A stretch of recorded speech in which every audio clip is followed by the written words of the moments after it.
Hello, everyone. Good afternoon, Cyber Girls, and welcome. I'm so excited to be here. My name is Ditiam Tao. It is great to be here again.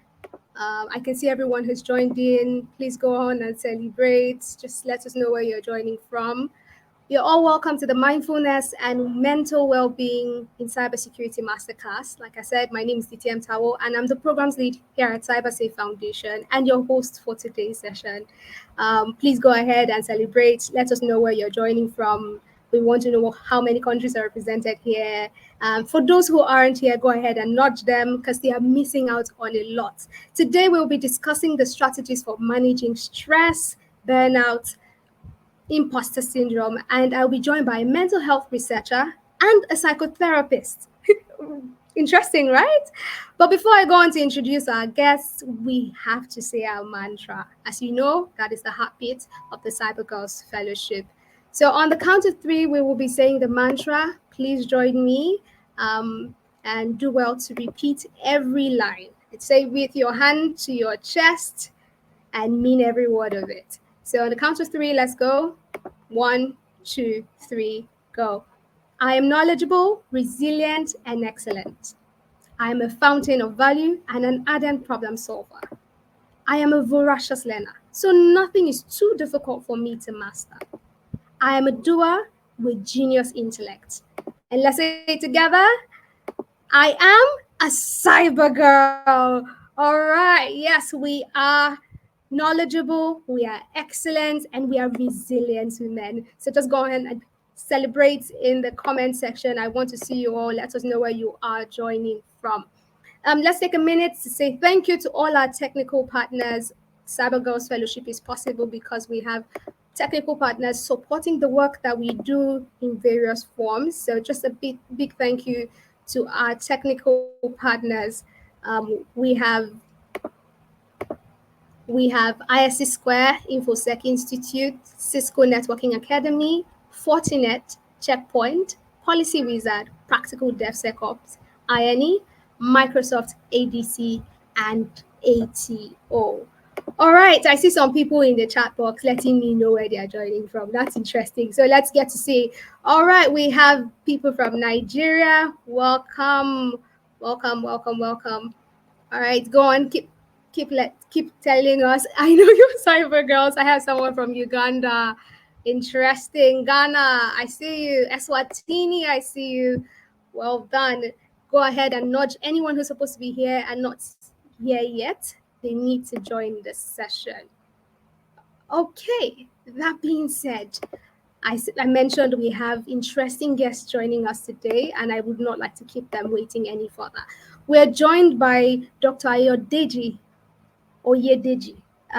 Dr. Ayodeji is a mental health researcher and professional with over 8 years working in diverse countries. Currently, he is the senior project manager for the Community Health Worker Hub in New Jersey, America.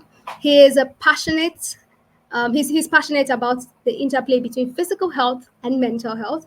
And when he's not thinking about interventions to help improve patient outcomes, Ayodeji plays football. Some people call that soccer. He plays the electric guitar and has decided and is trying to decide between a 5-string bass guitar and a 6-string bass guitar. Hopefully we can sort that that out today. But yes, it's such a pleasure to have Dr. Ayodeji Oyedeji in today's session. We're also joined by Oluwa Feishino Fanihi. Fei is a licensed clinical social worker with over 8 years professional work experience as a psychotherapist. He's completed his bachelor's degree in computer science at Caleb University in Nigeria and his master's at Howard University in Washington, D.C. Currently, he works as a geriatric therapist based in New Jersey. He has experience helping clients with managing stress and anxiety, relationship challenges, trauma and abuse, motivation, self-esteem, and confidence. I can already see the round of applause is coming in. We are joined by people who have wealth of experience. So please give a warm welcome as we have Dr. Oyedeji and Oluwa Feishino Fani join us here on stage. Please give them a warm welcome. Hi, Faye. Hi, Ayo. Hi, It's hi, good to hi, have you. hi. It's Hi, good to be here. morning. It's Good to be here again. great, great, great. Um, we are excited to have you. You can see the comments already. Everyone is eager to hear all you have to say. I'm sure we all have our notebooks and we're waiting to learn so much from you. But before we go to the meat of the matter, before we go into discussing, why we are here, I'd like us to answer just a little question to help us get settled. I hope you do not mind. Of course not. All right, so we're going to start with you, Dr. Ayodeji. It's the same question you'll be answering for me. But what cartoon character from your childhood still makes you smile? Just out of curiosity. Out of curiosity, I'm going to cheat the system a little bit. I would say, I don't know if you've heard of this wonderful anime called One Piece. So, yeah, I was going to go with the main character, the protagonist, the Monkey D. Luffy, because his personality is so unique. And it's like, wow, if such a person exists in the world today, it would be good for the world, honestly. All right, so it looks like Faye's answer was stolen in that moment. So Faye, let's hear from you. What cartoon character would that be? Yeah, he definitely stole my answer. I think he's been plotting. Definitely Luffy from One Piece because he's just, crazy. And oh, I see some comments in there. Yeah, Monkey D. Luffy. That's the guy. Yeah, that's the guy that makes me smile. I guess currently, still. Currently makes you smile. Yeah. Okay. All right, for those who haven't seen One Piece, please, this is the call to go and catch up. And I know who Monkey D. Luffy is. That's for those who do not know. All right, so we're going to go straight into the conversation today. We are looking forward to learning so much from you, and please take it along. We can't wait to learn. Okay, All right, so we will be having your session first, Dr. Ayor, and uh, please enjoy the session. no problem, no problem. Once again, good afternoon, everyone, and good morning from my side. My name is Ayo, and today I will be taking you guys on the different topics. So you have mindfulness, you have stress, you have imposter syndrome, as well as burnout.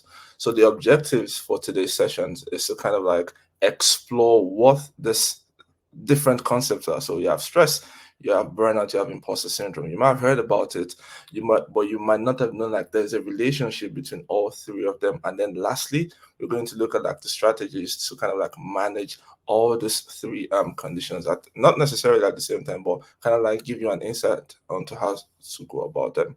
So, and I see that everyone has been dropping comments in the chat, starting off with Monkey D. Luffy, One Piece. So, in the same manner, in the same mantra, can you guys share what you know about stress? Let me hear those juices, those thought juices. Let me hear them pouring out in the chat box.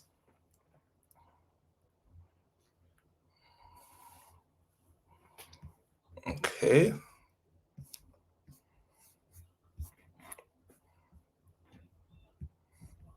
okay. I still see some maybe it's like the signal on my end that's kind of like not allowing people to drop the chats, drop their ideas quickly.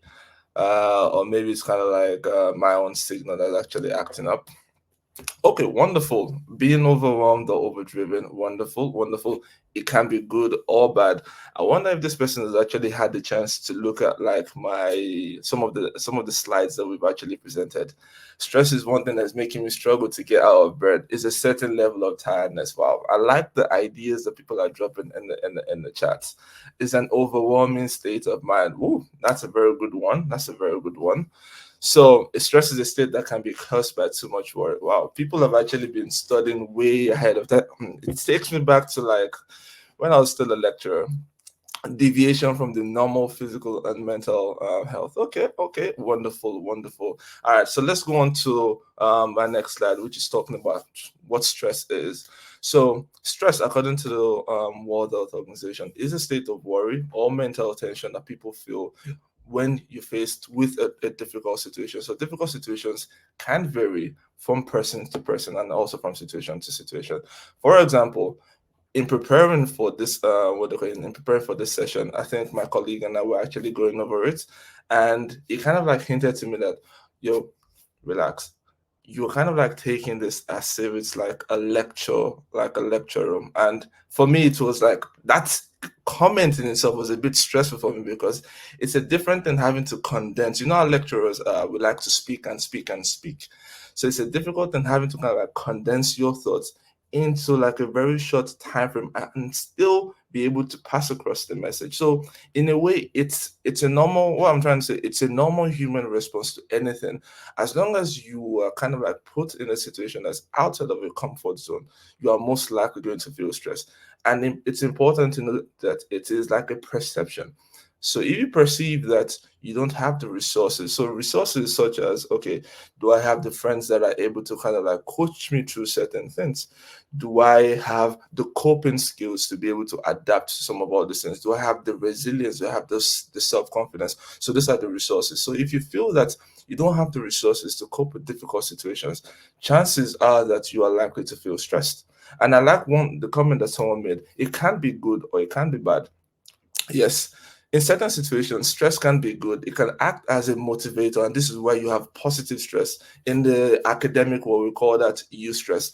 And then if you are in a situation whereby you are not able to kind of perform what you normally do on a normal day, then that's why you have the distress. So oftentimes people conflate those two ideas. They try to say stress, but I like the idea that someone gave in the chat box, which is stress is positive or negative. It's important to know that when it is positive, it acts as a motivation. It pushes you to become the best person that you can be. If you remember those times when you had to prepare for exams, some people took those exams and they were like, yes, I can be better. I can do this, because they're looking at like the bigger picture. So that's motivating them. And for some other people, it was a stressful event. It was like, this again. I remember the last time I wrote this exam. I don't think I did well. So to them, it's already like, I don't think I have the resources to be able to actually cope with this exam that I am about to write.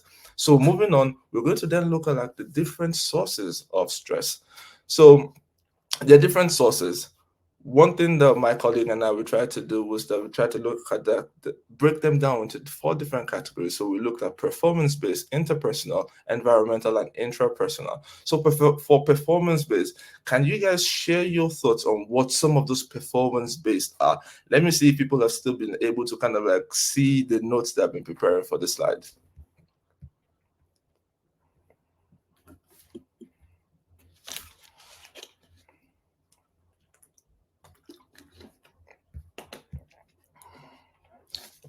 Okay. So for performance based, we have things such as either academic or professional. For example, you start a new job. Even this, as it is right now, this cohort, it can be classed as an example of a performance based. I like that idea, Veronica. Deadlines can cause stress. So imagine you have a deadline that's coming up in like, let's say next week, Friday, and you literally haven't even started writing up the chapter one. You know that you need ample time to be able to prepare. So because of that little bit of time, and remember we talked about the resources, because you feel like you don't have the time to be able to actually sit down and write this chapter, you begin to feel stressed. You feel that, okay, I don't have the resources to be able to cope with this demand. So things like that, high expectations, good coming from the job. So things like that can count as being under the performance-based stressor. So now let's look at interpersonal. So we're looking at things that come from interactions with people in your daily lives. Is it a case of whereby your partner is telling you, oh, I don't want you to receive a call from this person because I feel like they're trying to steal you from me? Even though your intentions are clean, but because of this repeated commitment, it puts you in a difficult situation and you feel this is unnecessary. You feel that this adds to your layer of stress that you're already experiencing, that be it from your job or be it from other people within your family. So it's important to know that interpersonal has to do with interactions with people in your daily life. And I've given examples: argument with your significant other, feelings of loneliness, challenges with making friends. Now let's move on to the next one, which is environmental. So environmental stress comes from conflicts or from changes within your surroundings. So for example, you're living in a hostel, you have people always constantly arguing, you're trying to study for an exam that's coming up tomorrow. you feel like it is out of your control. You can't do anything because it is people that are actually talking in the background. They're actually disturbing your flow. That state of mind that you're supposed to experience. Because when you're preparing for an exam, you want to be as prepared as you can be so that you can go into the exam hall and remember everything that you've been studying for. But within your environment, people are actually disturbing, people are actually arguing, people are actually making a whole lot of noise that's disturbing the flow. So things like that can be classified as environmental. And let's look at the last one. The last one is actually important because it leads on to one of the topics that we're going to be discussing later on today. So intrapersonal, we're looking at things internally within your own body, within your own space, things that you can control. However, but you cannot control due to certain situations or the other. So things such as poor diet, things such as anxiety, poor mental health, lack of money, and lastly, imposter syndrome. I'm sure we've all heard about imposter syndrome in one way or the other, where people feel like, I don't feel confident enough to do this thing, even though they have the skills. Things like this can also contribute to the stress that you would feel. And it's something that my colleague will be taking in the next slide. So, now let's look at like the effects of stress. Now, with the effects of stress, I'm going to break them down. We don't want to delve too much, or we don't want to dwell too much on what the physiological or the psychological are. I'm just going to give you what this states are characterized by the condition right now. Okay, might be something that Faye will probably look into at the end of the session. Um, let's look at like the physiological and then the psychological. So psychological, we're looking at when you perceive that you do not have control over the things that are happening around you, and at the same time the physiological element. So when we look at the physiological element, when you are stressed, what are the things that happen? Let me see some of the comments in the chat box. Can stress lead to high BP? That's a very important question, and I'll say yes, and I'll explain why. So, physiological, we're looking at increased heart rate. We're looking at a release of hormones. Two hormones are very important, adrenaline and cortisol. Just make note of those two hormones that actually are being released when you're stressed. Your muscles become tight, your breathing becomes faster. If you remember, when people are stressed, you know that some people, their vocabulary is very like, it's normal. They talk about words such as concentration, lack of simple words, but when they are stressed, they begin to speak big and heavy words. All the books that they've been reading in the past, the dictionary meanings, it comes to the fore. You hear words such as lackadaisical. You hear such words like gargantuan. So things like that, those are examples of when people are stressed because it's a deviation from the normal state of mind. So when you are stressed, what happens is that your body enters into this, should I fight or should I fly? And that's also coinciding with the release of those hormones, the adrenaline and the cortisol. So over time, it says your negative stress can kill you slowly if you let it. And one of the questions there was that, can stress lead to high BP? What happens is when you're stressed, your body goes into some form of imbalance. So after the stressful situation has passed, your body is supposed to return to a normal state. But because you are constantly exposed to that stressful event, that particular stressor, your body still thinks, it is time to fight. It is time to fight. So those hormones continually being released. And remember, we talked about the physiological. One of them was increased heart rate. So because your body is the heart rate is constantly high, it's high. Over time, it doesn't go back to its normal state. It continues to stay there. And repeatedly, it increases the chances of you developing high blood pressure. Other diseases such as chronic pain is also there. Diabetes is also there. Stroke is also there. So that is what happens when your body is constantly exposed to a stressful situation and you do not find a way to cope with it. So remember that I talked about in the intrapersonal, we talked about one of the contributors to this particular state, this physiological and psychological state of stress. One of the contributors to it is imposter syndrome. And for that next topic, my colleague Faye is going to be talking about it. Thank you once again this morning, everyone. Thank you so much, Dr. Ayadeji, for that wonderful presentation. I see some really interesting comments on here. Some of them are very funny. And I actually see a comment about imposter syndrome by Blessing Ray. I hope I said your name right. And that's that's pretty accurate. Yeah, imposter syndrome can be your own downfall. Now, we're going to be talking a little more about imposter syndrome in the next slides. And what I'm going to do is I'm going to connect imposter syndrome to stress and burnout, right? So, what is imposter syndrome, right? And this is rhetorical. Um, and on here, I see I've put the technical definition, I've put the non technical definition, but in reality, imposter syndrome is pretty much when you feel like a fraud, right?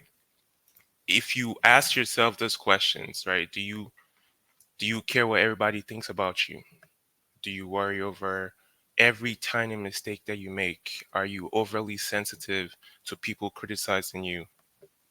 Do you find yourself playing down your positions or achievements, right? If you answered yes to any of those questions, then you might have imposter syndrome.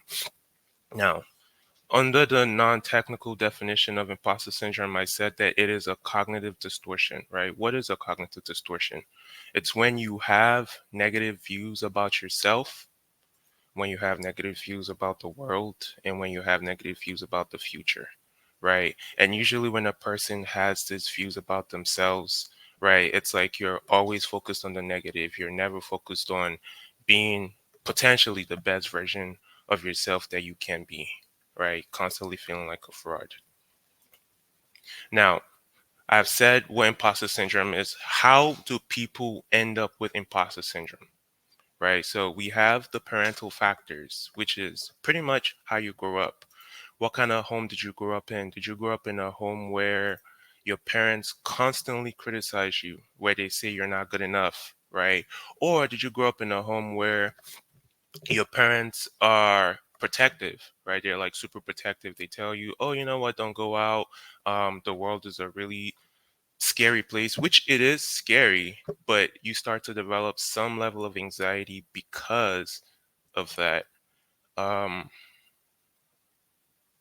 Interesting. Am I even good enough to have impact? That's very deep, Cynthia. And that's deeper than imposter syndrome. Yes. So to answer that question, right, I say at some point everybody is an imposter, right? Um, if you think about getting a new job, you don't know everything, you don't meet all the specifications, right, to get a new job. You know the basics, right? You start somewhere, you get a job, you get trained, and you become better, right? um but I'll come back to that later. Hopefully that helps out a little. So going back to the parental factors, we have the overprotective parents, we have overly critical parents, right, who are just nitpicking everything that you do. And we have controlling parents who want you to follow a certain path, right? I'm sure I'm sure a lot of you here probably have parents who have said you, I want you to become a doctor, or I want you to become a lawyer, and you never really wanted to do any of that stuff. And when you try to follow your own path, you started to question yourself. I'm sorry, just reading a comment. I start telling myself. That's very good. Blessing Ray. Um, the next point is environmental factors, right? This kind of ties into the parental factors because it deals with the people around you. So parents that don't care, absolutely, yes. That could lead to that too. Yes. The environmental factors could also lead to imposter syndrome. So it's like I said, it's closely related to parental, in the sense that what kind of friends do you have, right? What kind of schools do you attend? What type of instructors do you have, right? I've heard people say wild stuff like, "Oh yeah, my teacher said I would never amount to anything." Right? You see a lot of celebrities say that. Now they had to fight, of course, to believe in themselves, right? Which is the problem with imposter syndrome. You don't believe in yourself. And then the third thing on here is your thought pattern and your personality. Now, earlier I mentioned cognitive triad, right? With the thought pattern, I'm going to talk about the cognitive triangle, right? So in psychology, there's a theory that says your thoughts, your feelings, and your behavior are connected, and what you think affects how you feel, and how you feel affects what you do, right? So if you don't think you're good enough, right, you're gonna feel sad, depressed, overwhelmed, right, anxious all the time, and your behavior, you might start to maybe not do your best at work, or you might start to apply for jobs that you don't think you qualify for when you might actually overqualify for that job. And then your personality is, are you a people pleaser? Right? A lot of people are people pleasers. So and we're gonna talk more about that, the personality piece, when we go into the structures and how to manage that, um, how to manage imposter syndrome. Now, for the next slide, I'm gonna connect. Yes, you can shift from negative thought pattern, absolutely, and we're gonna do some work around that. Um, Now, in the next slide, we're going to connect imposter syndrome to burnout. Now, I want you guys to imagine if you're constantly doubting yourself, right? If you constantly feel like you're afraid of failure, or you constantly feel like a fraud, or you're chasing perfection, right? Because some people, it's not always the negative, it's like the positive to them, right? They're chasing perfection. They want to be perfect at every single thing they do. They get a new job and they want to be like the top, the head honcho, right? Without having to learn, from the ground up. Ooh, a lot of good questions. Okay, I need to stay focused because if I answer all those questions, we're gonna be here for like hours. Um, So next up is burnout, like I was saying initially, right? So we're connecting imposter syndrome to burnout. Now, burnout pretty much, and I saw some points earlier when my colleague asked about stress, right? Burnout is when you can't take the stress anymore, right? You feel overwhelmed, you feel swamped, right? From having too much work, from not taking enough breaks, right? I'm sure you guys are learning some stuff in Security Plus, and I believe, um, what is it called? It was called the business impact analysis, and one of the things on there, I believe, was compulsory breaks. And correct me if I'm wrong, the tech people here, right? But taking breaks is very important, right? Now, in the case of imposter syndrome, like I said previously, it can be burnout can connect to imposter syndrome in a way because you're constantly doubting yourself. You you you're constantly doubting yourself. You feel unworthy to be where you are. You're chasing perfection, like I said, right? Or you're afraid of failure. Um, Now, strategies for stress, burnout, and imposter syndrome, right? And I know a lot of you are asking questions, and I hope that I'm able to answer some of those questions, or at least help you learn how to manage your stress. So, right now, I want you guys in the comments to tell me what you guys do to manage stress. Now, emphasis on just stress, right? Or even burnout.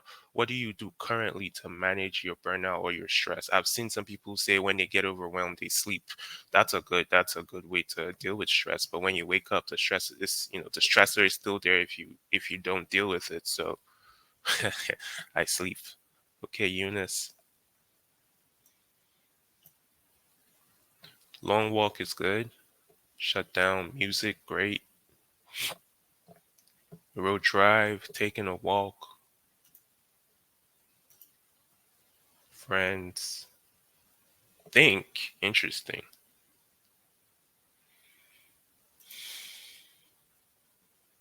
Eat, food is pretty good. Be careful with that one though, because you can get addicted. Okay, so a lot of short down. Ooh, journal. That's wow, very good. There are a lot of insightful people on this chat. Okay, okay, good. So you guys are already mentioning some of the things that I was gonna mention. So Some strategies: watch a movie, yes. Talk to a friend, yes. Korean drama, absolutely, yeah. If they don't stress you out more. Um, Strategies for stress, burnout, and imposter syndrome. Now, mindfulness, relaxation techniques. Crying and sleep is really good, actually. A lot of people say don't cry, but I believe that when you cry, you actually let your feelings out and you deal with the stress. Exercise is 100% great. All right, back to the presentation. So, mindfulness, relaxation, techniques. I'm gonna talk about this last, and I'm gonna move on to the next topics on there. So we have physical activity. A lot of you guys have mentioned exercise, taking walks, um, healthy lifestyle choices, right? So I saw somebody say eat, right? So what type of food do you eat? Like, are you eating food that could potentially cause your body stress? Are you eating food that your body does not agree with, right? My colleague talked about the connection with stress and physiology, the physiological sense earlier, right? And the type of food you eat could also cause you stress. Time management. Are you a structured person, right? If you have work at 9 o'clock, do you get to work at 9 o'clock? Or do you get to work at 9:30? Do you get to work at 9:15? Because that will stress you out, right? Social support. I saw a lot of you talk about friends talking, right? Stress eating is crazy. Hey, if you gain a lot of weight from stress eating, that's gonna cause you more stress, right? Depending on how you view yourself. Um, Social support, right? What kind of friends do you have? What kind of people do you have around you? Do you have supportive parents? Do you have supportive siblings? Do you have people you can talk to? Do you have people you can trust, even amongst yourself, right? I think I saw a comment earlier about somebody who had something to turn in Monday or so, something like that. And it's like, if that's something you struggle with, you have friends you can talk to, right? To deal with, to help you problem solve that stuff. Um, and then finally, hobbies and interests, right? What kind of hobbies do you guys have? Right. I said earlier, I didn't say it. I don't think I did, but I watch anime. I play a lot of video games. I play basketball. You guys probably can't tell, but I'm like 6 feet 6 inches tall, and I play soccer. Well, football. Football. I play football, not soccer. Um, and those things help me out whenever I feel stressed, right? I'm also thinking about seeing a therapist, right? Because sometimes you just want to talk to somebody who is not family. um Now I'm gonna move on to the next slide, because earlier I said I was gonna talk about mindfulness later. Now, what is mindfulness? The office is great. um Mindfulness is the state of being here. Thank you, Chama. Mindfulness is a state of being here, um, being in the present, right? Pretty much the Big Bang Theory is great. Um, Mindfulness is a state of being here. Mindfulness is a state of being in the present and not focusing on what's going on in your mind, not trying to think about all and everything that's like bothering you. Because if you stay in your mind, you can become overwhelmed, right? I'm sure a lot of you here probably think a lot, right? And the thinking never really leads to anything, right? It just causes you more stress, right? Now, grounding is a form of mindfulness, right? Grounding are the tools that you use to be mindful. And one example of grounding is deep breathing, right? So I'm sure somebody said they do yoga, right? The person who does yoga, I'm sure, there are times where they say, do your Vipassana or whatever and take a couple deep breaths, right? And you realize that when you do those things, it tends to be helpful. Now, it might not be helpful for everyone. I've had clients who have said, "Yo, I don't want to take deep breaths right now because it's boring," right? So if deep breathing doesn't work for you, we have music. I think I've seen some people mention music. Solo leveling is the goat. Actually, no. Another time. Music. Listening to music is great. Um, that will help you be calm, right? Depending on the type of music you listen to. Talking, talking to a friend, talking to a therapist, talking to your loved ones. Emphasis on a person that you trust. Yes, Eunice. Talking, emphasis on talking to a person that you trust, right? Because you don't want to tell somebody who is going to come back and use that thing against you, you know? Taking walks. You guys are already doing a good job of that. Exercise, right? If you love to exercise, diary, right? And that's the next topic, journaling, right? Writing in a diary is kind of like journaling, right? And in a journal, you're writing down your thoughts, right? So in the case of imposter syndrome, you're writing down, why do I have imposter syndrome? Why do I feel like I don't deserve this job, right? Um, which leads to self-reflection, right? So somebody said thinking earlier, and I think that instead of thinking, you want to reflect, right? You don't just want to think. You want to kind of reflect and make it more productive, right? Okay, so look, this is what's going on right now, but how do I solve this problem? Right? What do I do next? Like, I know these are my problems. I know I have a problem with doubting myself, right? Do I need to assess my skills? Do I need to reassess my skills? Do I need to learn something new? Right? Am I placing this emphasis on being perfect? Do I just need to chill? Right? Those are questions you should probably ask yourself. And I think that if you cannot find that answer by yourself, you probably have some loved ones around you who would be more than willing to tell you what path to take and how to go forward. And then finally, I have prayer. Yeah, writing is great. If you like writing, um, prayer, right? So whether you're Christian, whether you're Muslim, whatever you are, right? Whatever you believe in, you pray to your God, right?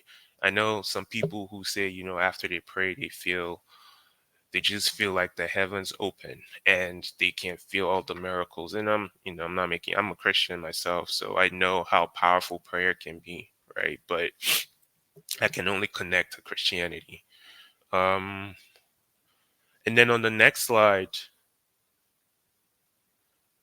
sleeping is good. Sleeping is actually pretty good too, right? Because sometimes you just need a break, right? Sometimes you just need to cut out, right? You don't want to keep dealing with the same problem.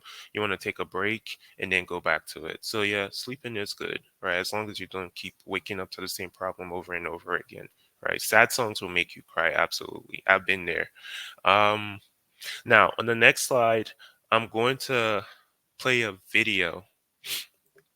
The video is about mindfulness, and I try to make it as short as possible for the people who find breathing exercises boring, because I figured there'll be some people on here, and I'm not coming for you guys. It's normal, right? Um, but before I do go into the video, I wanted to mention that I think your mantra is really great. I think your mantra is actually it's a type of coping skill, right? You guys are affirming yourselves. You're saying positive things about yourself. And the thing about affirmation is you start to say it until you believe it. Now, if anyone here has ever seen Mr. Robot, I don't know if anyone here knows what that is. I mean, you guys you're tech girls. I'm sure some of you have heard of that, right? There's a character in there. Um, it's kind of corny, but I don't remember her name. She's Elliot's friend in the show, and you're welcome. She's Elliot. Yeah, okay. Somebody knows Mr. Robot. Thank you. Okay, two people. Right. So there's a person in there. I don't remember her name, and if you guys know her name, she's the main character's friend. She's blonde, and she starts to affirm herself, right? After during not Elliot, the friend, the girl. um was it Stacy, Stephanie, some whatever. But she starts to affirm herself and she starts to believe like what she says, right? And now no, it's not Leon. No, no. It's one second, I'm gonna look it up. Uh it's friend named Mr. Robot. Angela. Angela. Her name is Angela.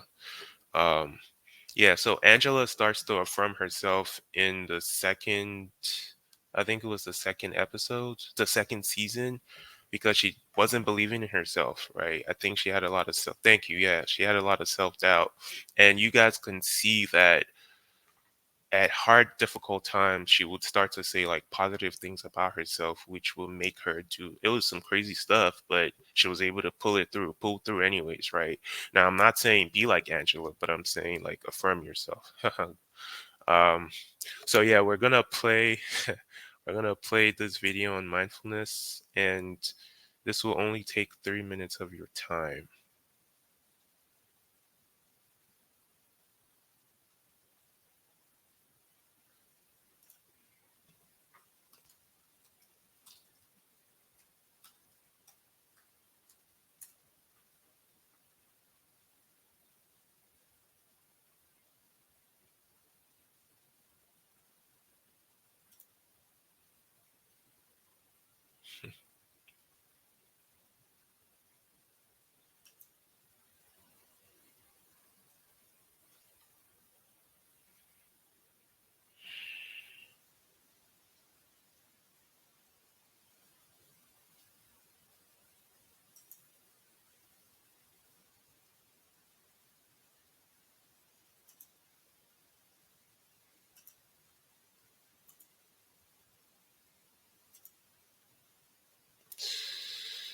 Okay, looks like we might be having some.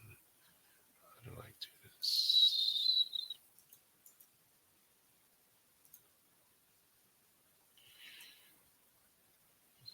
Somehow you always end up having technical difficulties, right? It just sucks. Now this is causing me some stress right now, but I'm not gonna trip. I'm gonna take my time and figure this out.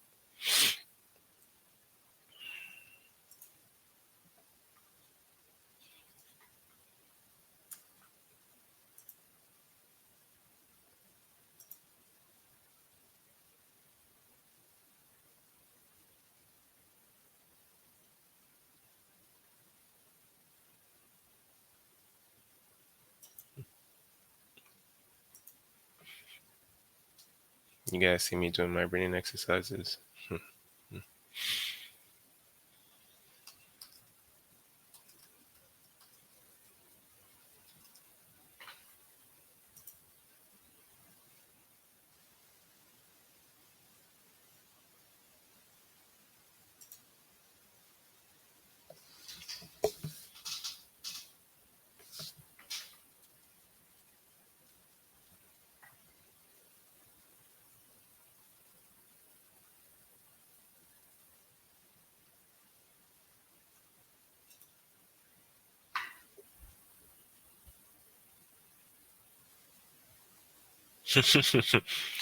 Calm down never works. I don't know why people say that. I feel like people just don't know what to say.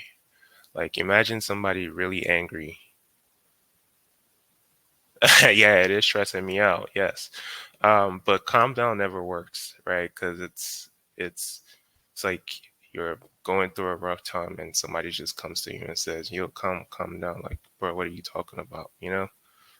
You calm down. Um, I mean, there are ways like once you work in a field as a therapist, you figure out that there are other ways to, yeah, breathe is pretty good. I think it's not necessarily what you say, I think it's how you say it. It's not what you say, it's how you say it. A lot of times, even in communication, just regular communication, it's how you say it.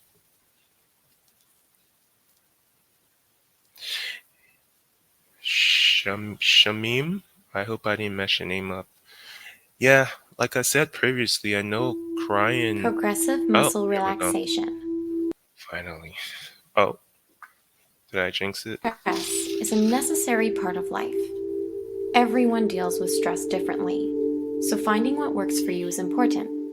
Ready to try progressive muscle relaxation? We'll walk you through this easy, stress-relieving activity. Progressive muscle relaxation helps you relax your mind, relax your body, reduce tension, focus your mind, and calm you down. Here's how it works. Tense each muscle group. Hold the tension for 5 seconds. Release the tension. Feel the muscle relax. Try to visualize the muscle tensing and relaxing. Remember to keep breathing deeply through the exercise. Try to focus hard on each step. If your mind begins to wander, bring it back to the muscle you are working on. Let's start with your head. Close and tighten your eyes. Tense all muscles in your cheeks. Tighten all the muscles around your lips. And press your tongue to the roof of your mouth. Hold that tension for 5, 4, 3, 2, 1. Quickly release and relax. Now your shoulders, chest, and back. Raise your shoulders to your ears. Tense your back by pulling your shoulders back. Hold that tension for 5, 4, 3, 2, 1. Quickly release and relax. On to your hands, fingers, and arms. Bend your wrist and tighten your hands into your fist. Flex your biceps. Hold that tension for 5, 4, 3, 2, 1. Quickly release and relax. Now for your belly. Pull your belly button in and tense all the muscles in your stomach. Hold that tension for 5, 4, 3, 2, 1. Quickly release and relax. Moving on to your legs and your feet. Tighten your thighs by pressing your knees together. Pull your toes towards you and feel the tension in your calves, thighs, and feet. Hold that tension for 5, 4, 3, 2, 1. Quickly release and relax. Breathe deeply and imagine a peaceful sensation flowing from your head, down your neck, into your chest, legs, and settling into the soles of your feet. Repeat this process when necessary until you feel calm and peaceful.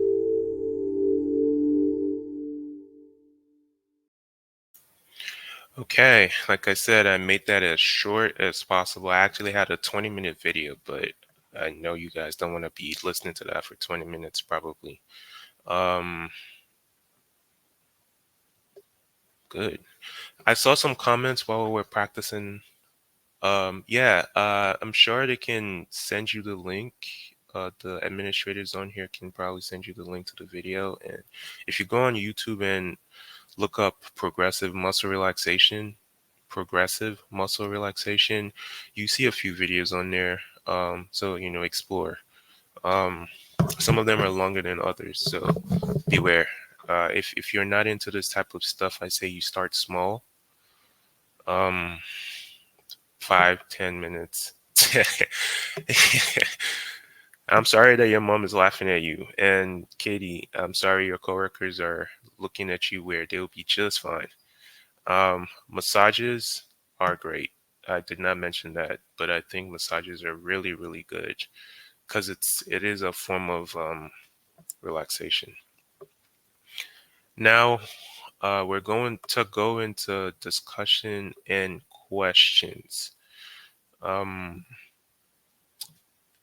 I saw a question by Agboala Zainab earlier, and her question was, how do you best time manage?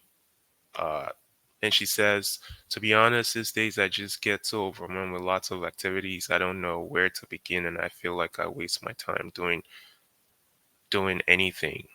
Um, doing anything. I think that's I might have copied it wrong, but to time manage, you need to get structure, right? Um, I think journaling might help. Write down a list of the things that you need to do, that you have to do, and prioritize first and foremost, right? And start with the simplest thing, right? Start with the thing that you think you can handle the easiest, and then go from there. And don't put too much pressure on yourself to get it right the first time. And this kind of ties into what is the topic we're talking about? Imposter syndrome, right?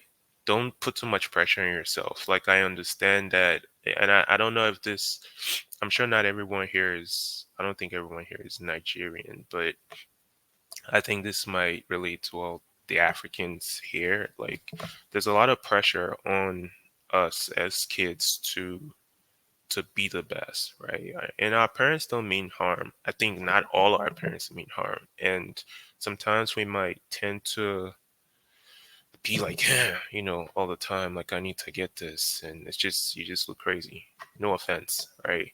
So take your time. It's your time. It's your life, right? You take your time. You do what you want, because you don't want to look back on your life when you're 80, 90, right? And this is something I feel people don't think about a lot.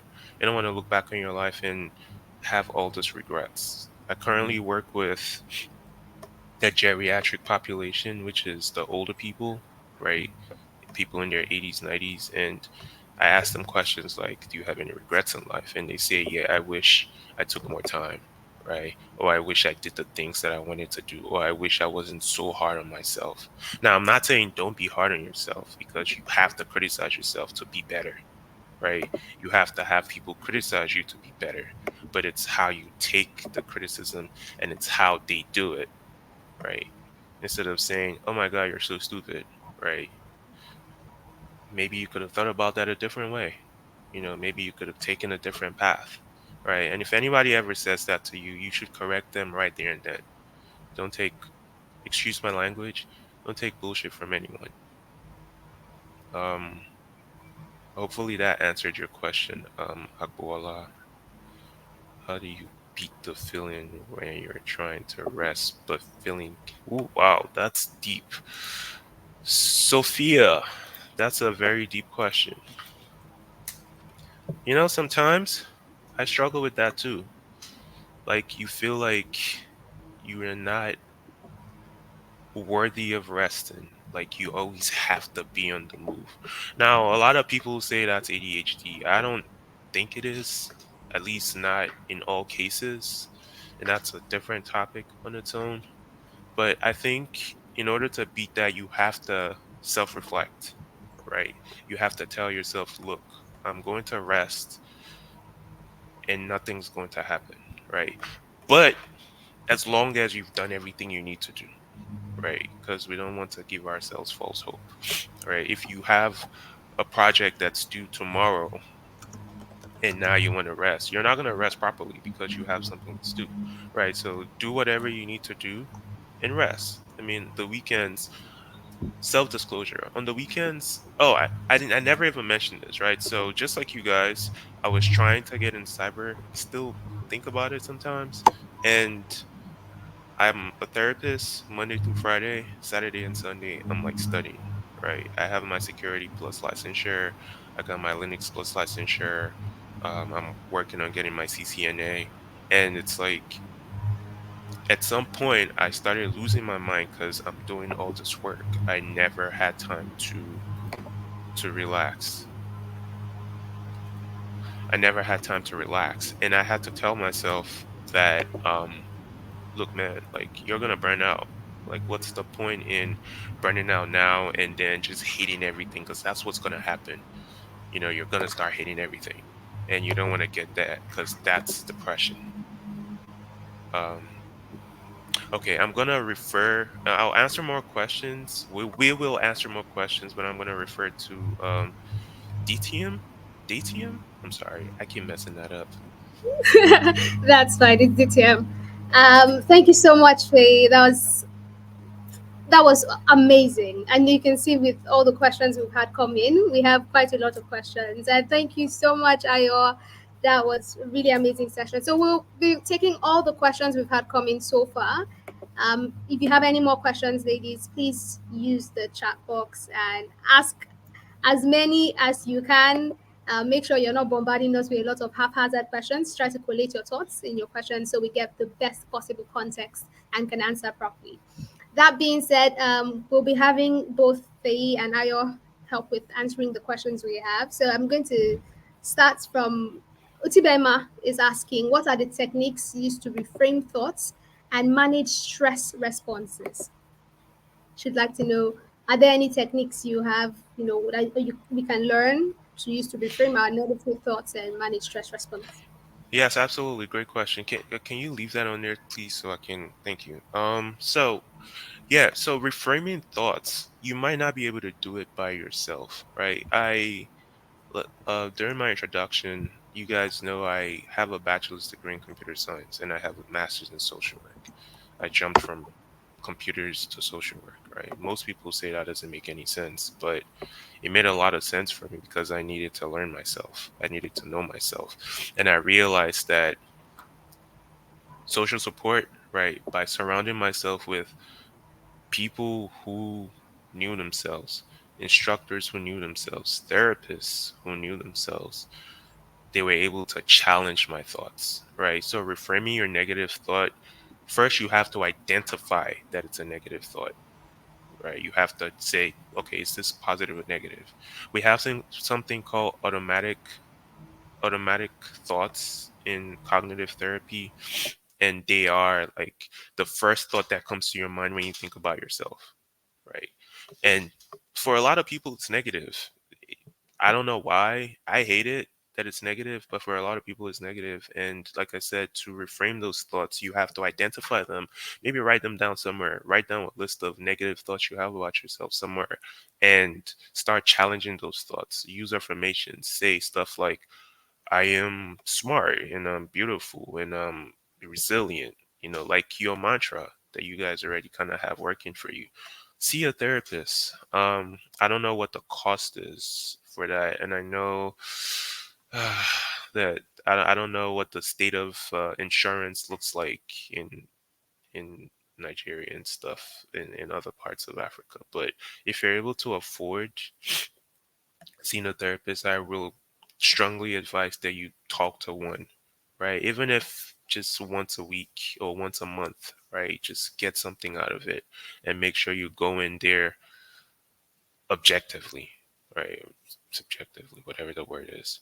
Um, Stress response, on the other hand, it's that's a little more complicated because, and I saw somebody say something about trauma earlier. I talk to myself when I'm stressed, feeling out, freaking out, anxious, ready somewhere that's a trauma response. Yeah, trauma is trauma is terrible, right? Trauma gets you, trauma changes you, right? No matter what the type of trauma is, right? Whether it's child abuse, whether it's domestic abuse, whether it's bullying, whether it's somebody saying something mean about you, um, that can elicit some responses in you that you didn't know you had.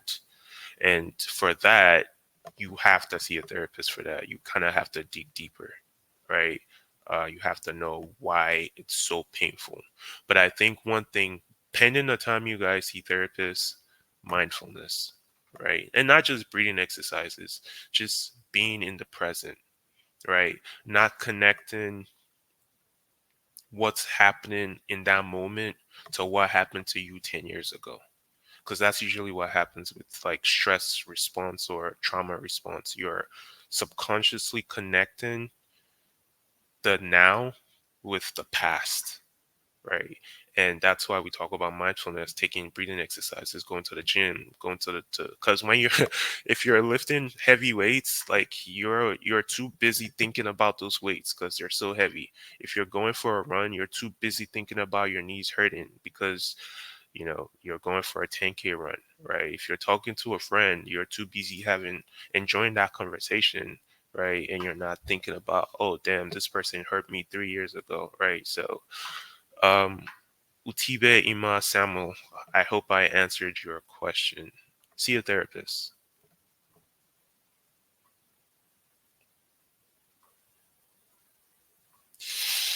Whew.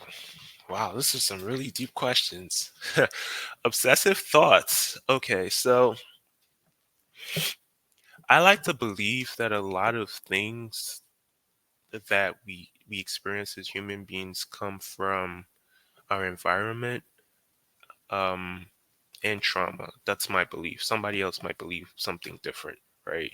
Um, and if you had parents who, so children watch their parents, right? I don't know. I feel like some parents don't realize their children are watching them, right? And you would see in a lot of households, if the mother or the father has anxiety, the child will have anxiety, right? So it's a potential that if the mother has or the father has obsessive thoughts, right, the child might end up developing obsessive thoughts. Right now, it doesn't have to be exactly the same as the parents, but it depends on like their own environment.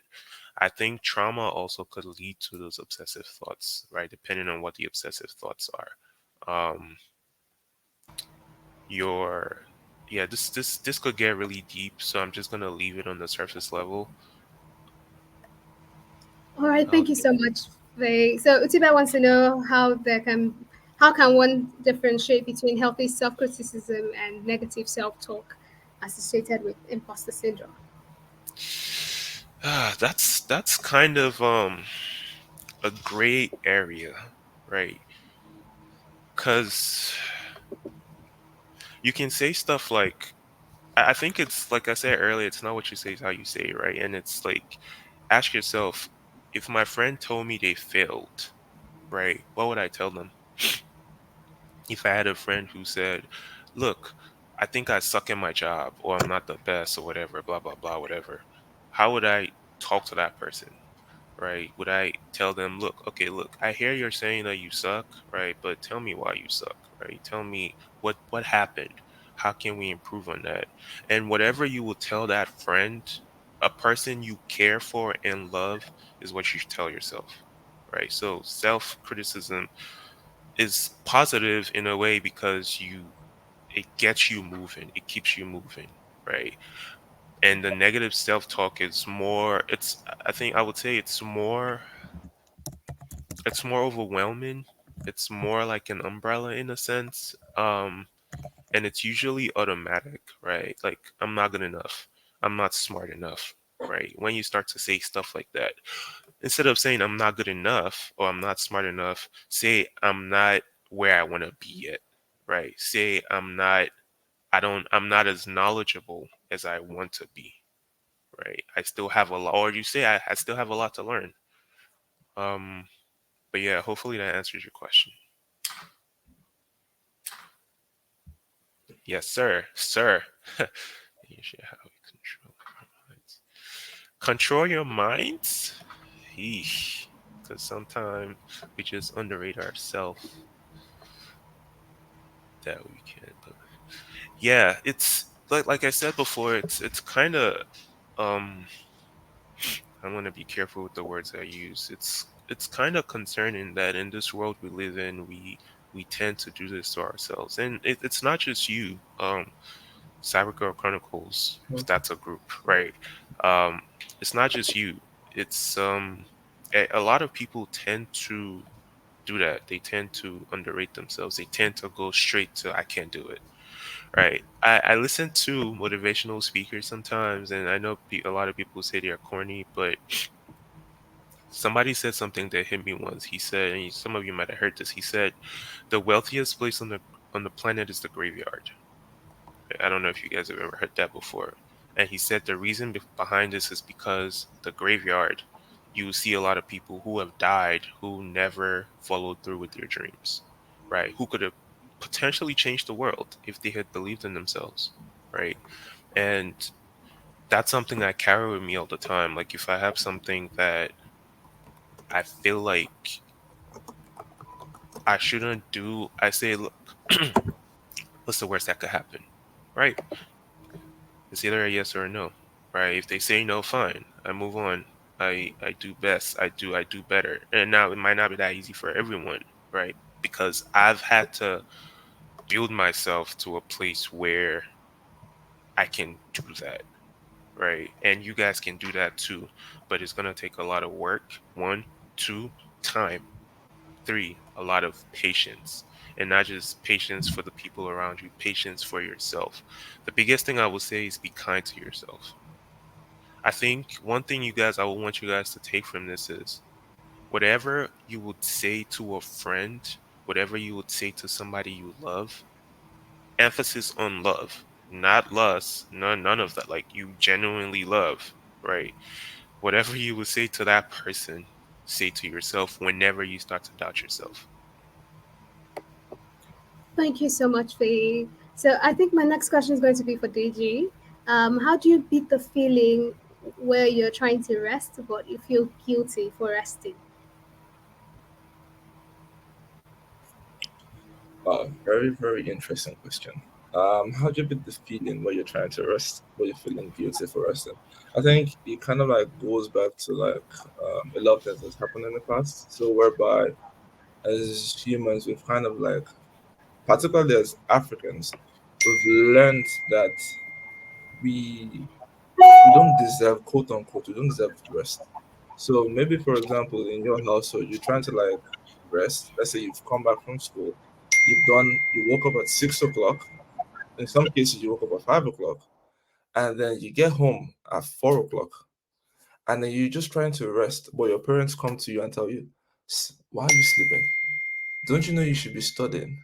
So over time, your body has kind of like learned to associate that, okay, I don't deserve rest, and it carries on into adulthood.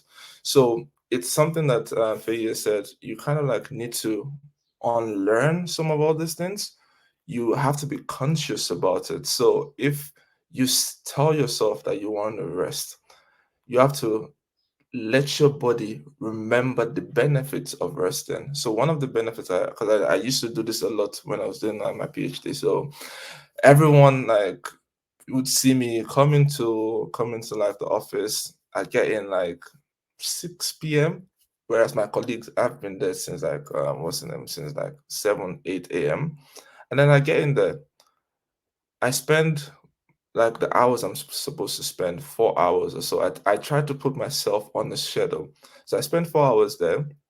And then the following day, if it's time for me to kind of like play football, I carry my football boots, I take it into the office. And then afterwards, I go on to play football and then come back into the office.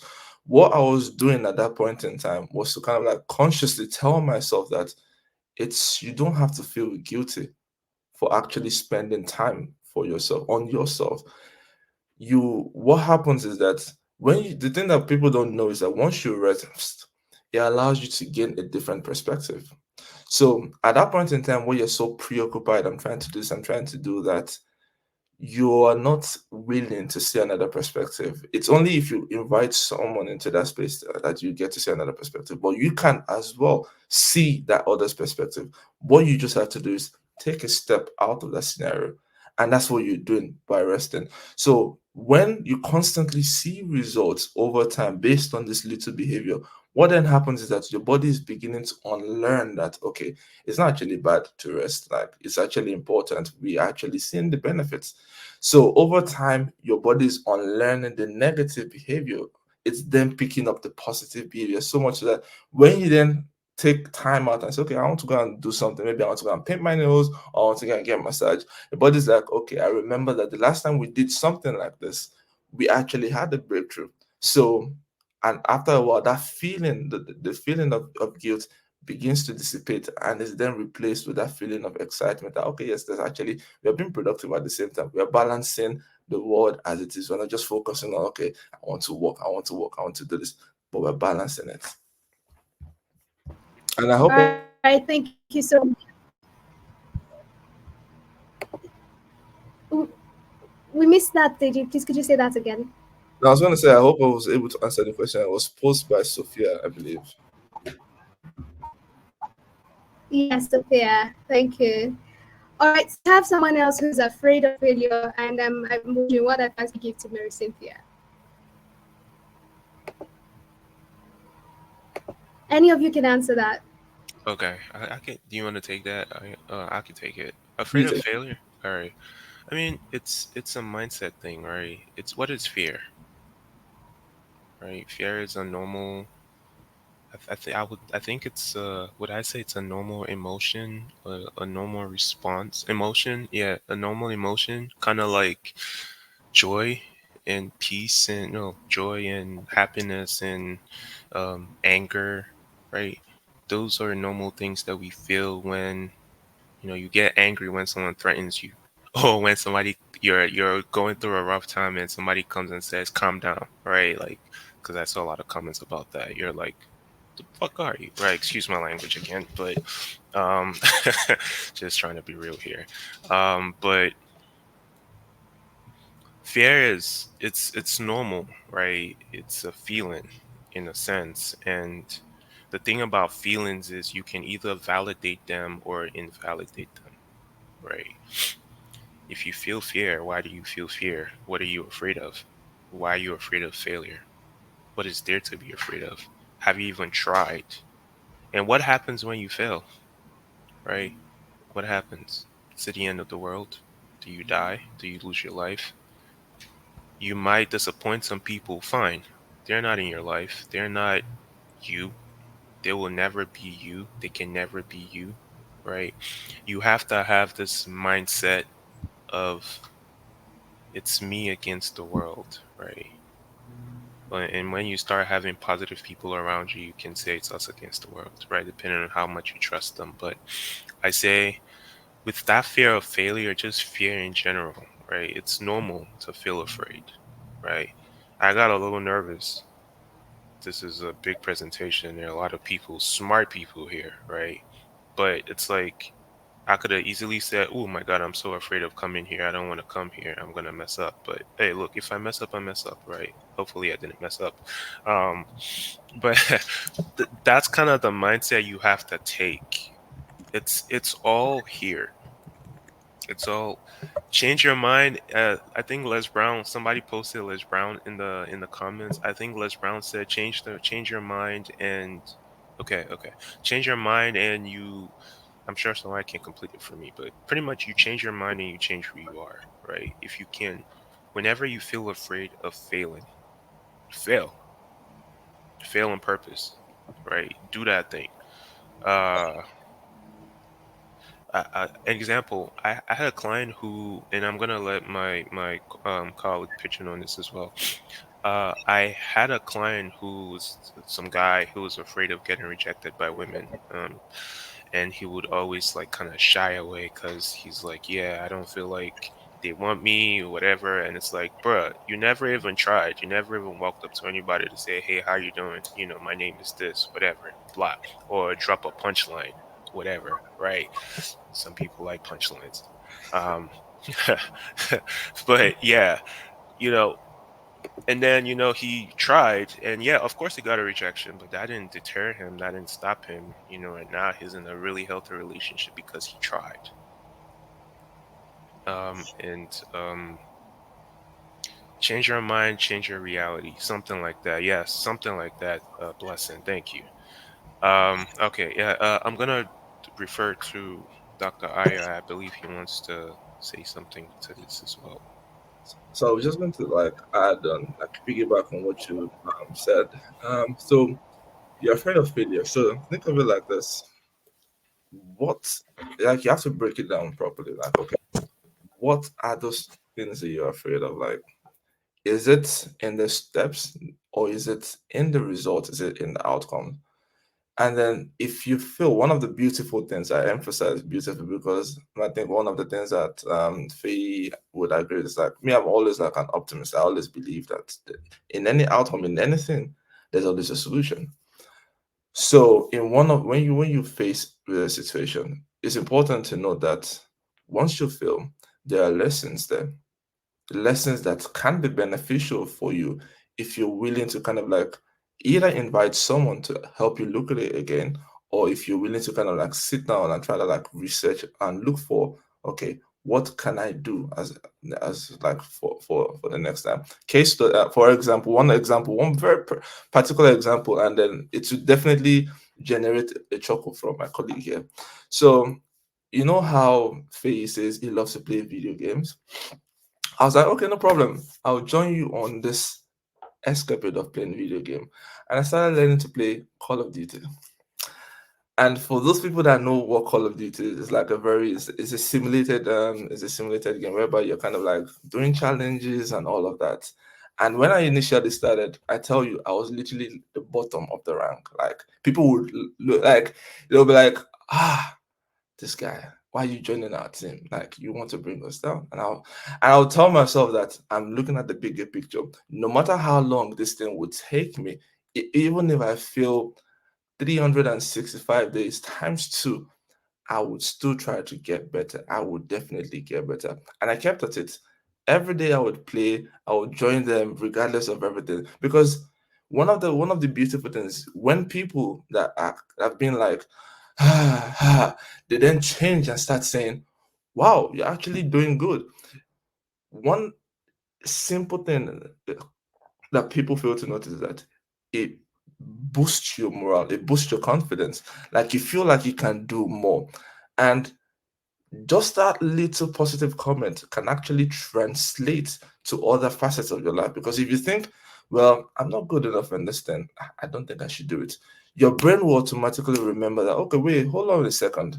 Uh, a year ago, I actually was in this same predicament, but I remember that I stuck at it, and I actually did it. So what then happens is that you don't feel, yes, the fear would be there, but it's kind of like with stress.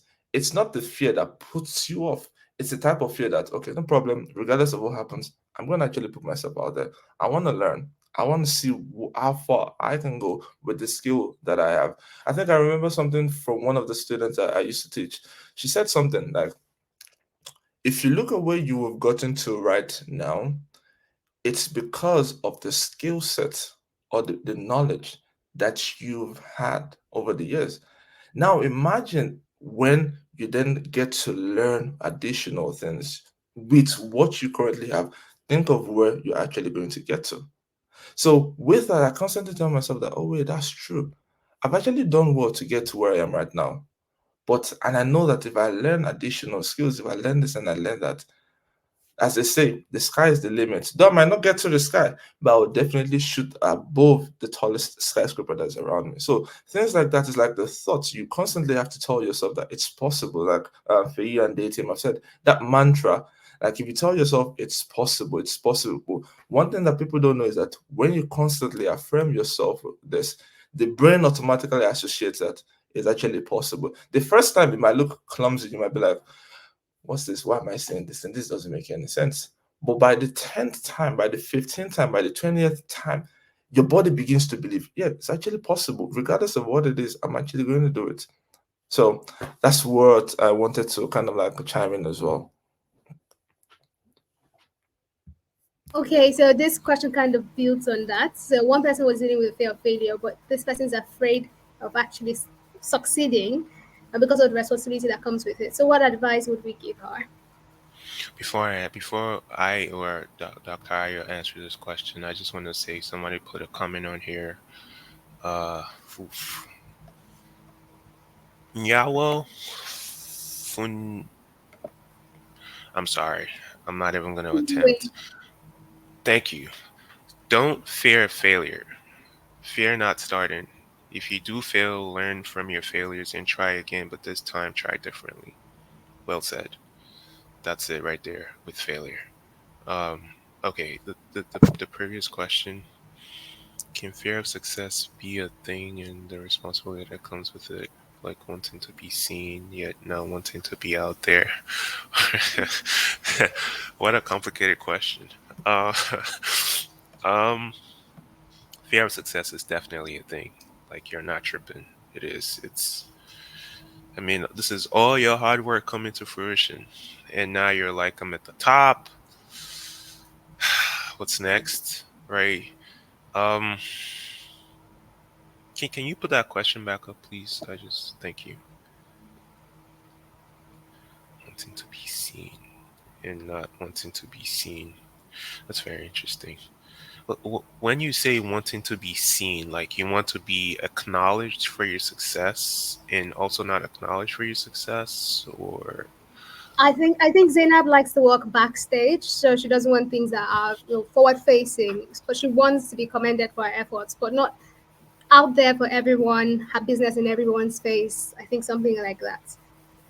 So yeah, the oh, back so she wants, so she's one of them, like I'm just gonna say back end back people, end, yeah, getting things right? done, but not wanting to. Okay.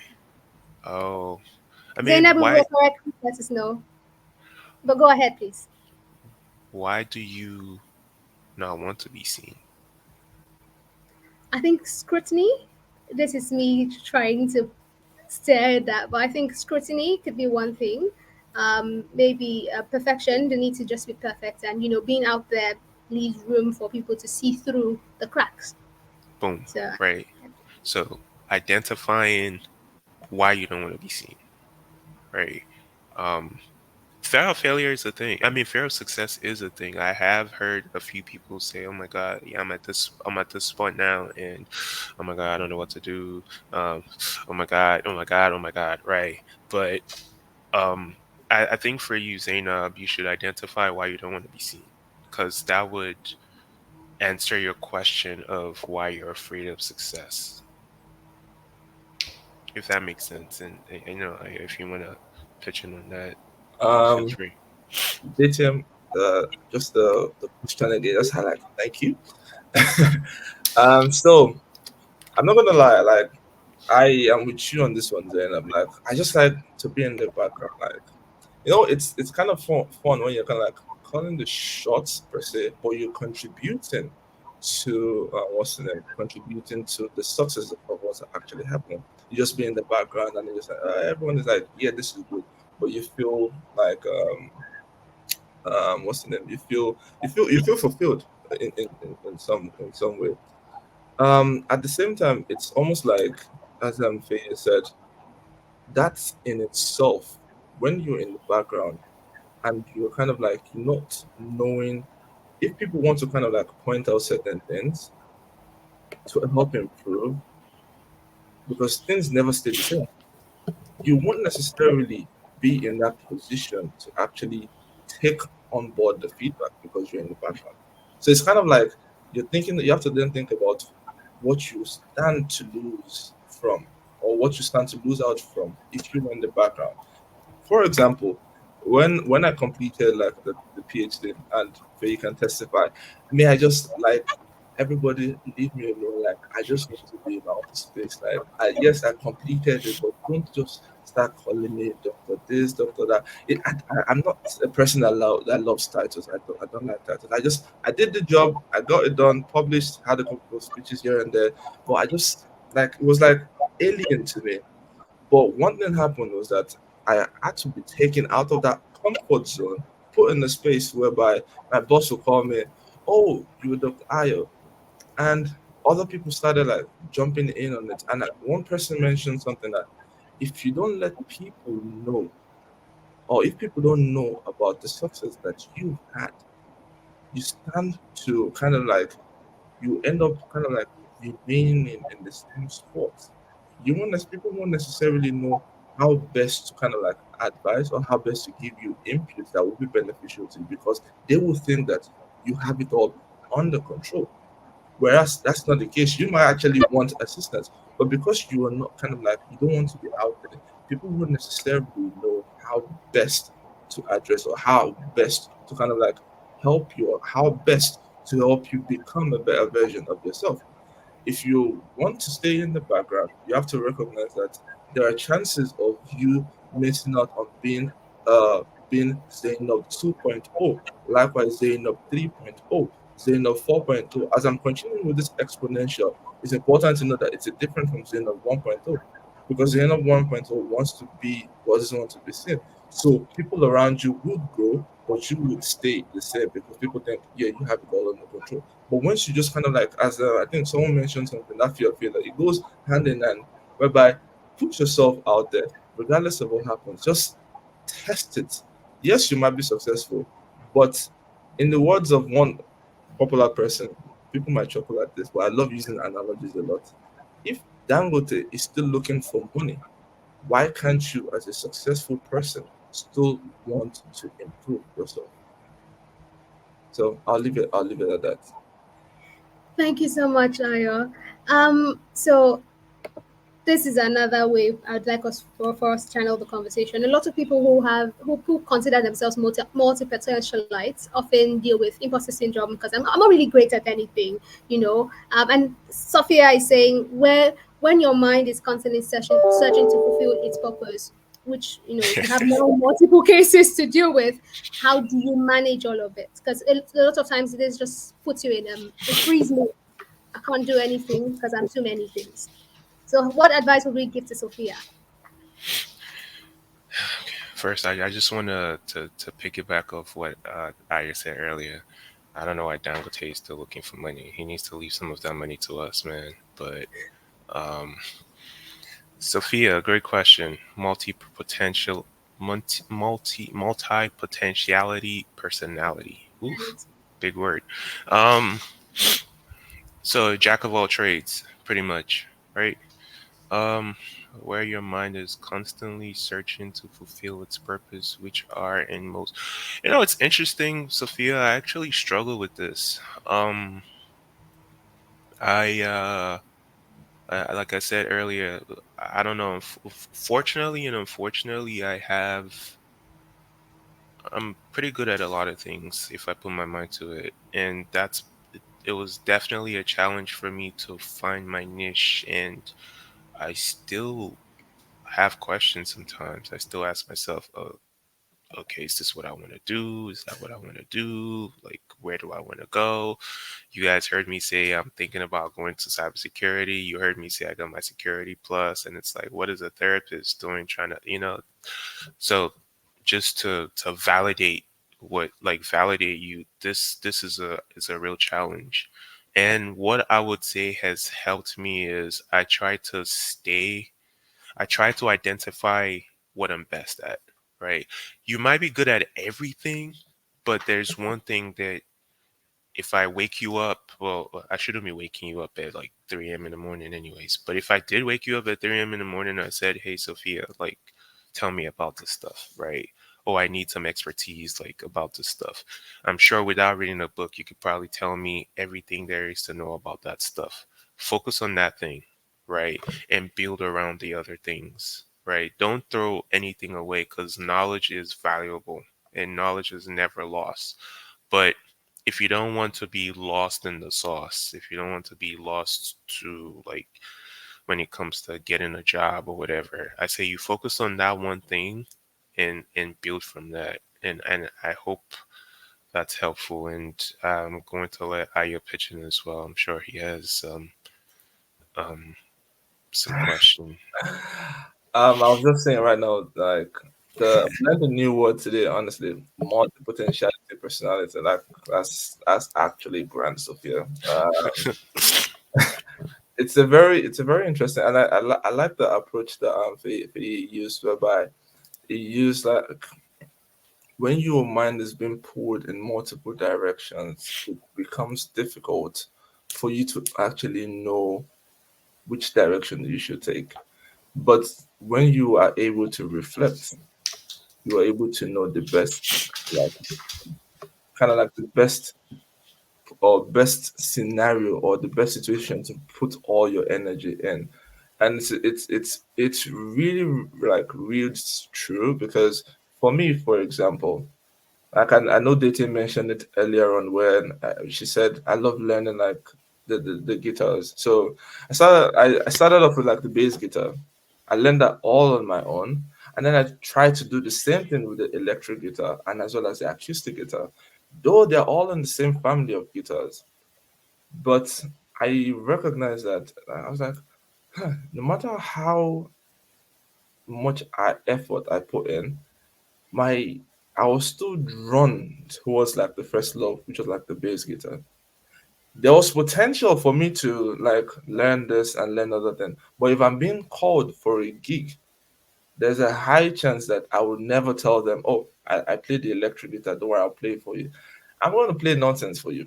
That's a given because I have not gone on like the full length. So when it comes to multiple potentials or multiple things that you can focus on, it's important to kind of like try to first of all try to narrow them down.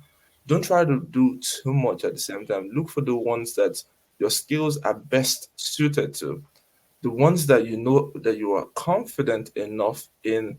Like if you put all your attention to it, you will grasp it, you will grasp the concept as quickly as possible, as opposed to putting your eggs in a basket that you know that it's going to come with a lot of iggy haga, a lot of like back and forth, always struggle. So just focus on the ones that you know that your strengths are. And as humans, we always know what our strengths are. It might not be evident to us at first, but people around us can point out, okay, this is what your strengths are, and use those words to guide you in terms of like choosing the right direction to take.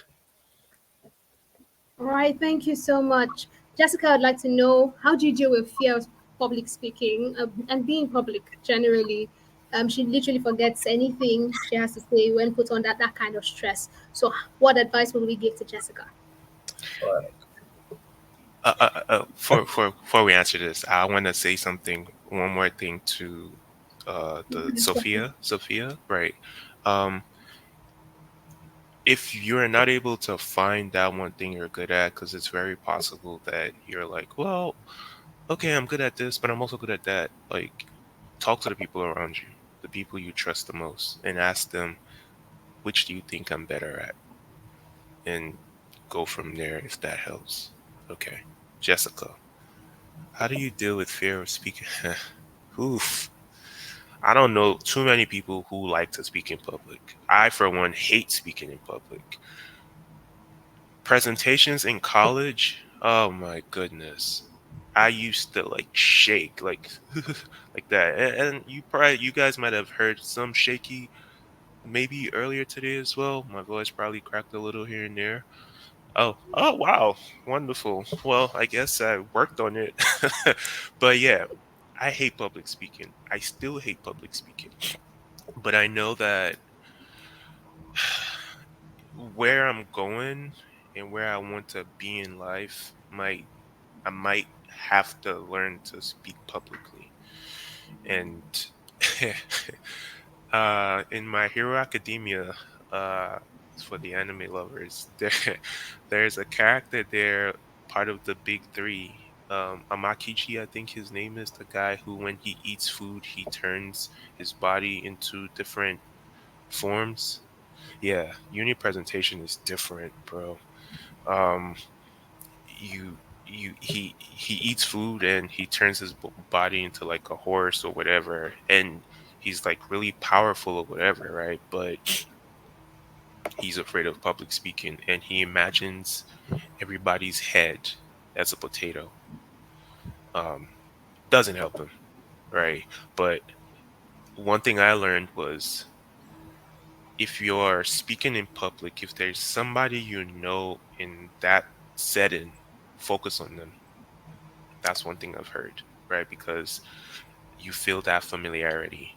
Or if you kind of just hover like your eyes around like the heads of people, like whatever tool you think would help you, you should use. But I think the biggest thing is you have to practice publicly speaking. Like, it's kind of like any other fear. If you're afraid of dogs, you need to get introduced to a picture of a dog in vivo therapy. And then you get introduced to watching dogs on TV. And then you get introduced to a puppy. And then you continue that way, right? So with public speaking, it's kind of similar in a way, right? A little different, but similar. Maybe watch a public speaker, somebody who is really good at publicly speaking. I guarantee you that that person does not like public speaking, but you would not tell because they've built their confidence up, right? So write things down too. This presentation, oh my goodness, story. I had so many things I was gonna say off the top of my head, right? Because I do mental health, and I'm like, oh yeah, I'm gonna say this, I'm gonna say it, I'm gonna say this, and then I'm like, but what if I forget?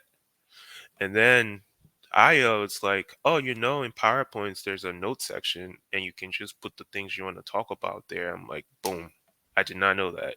And so I put the notes, the little things that I wanted to talk about, I put them in there. So in case I forgot, right, I can always go back there and look at my PowerPoint without having to read off the PowerPoint itself, right?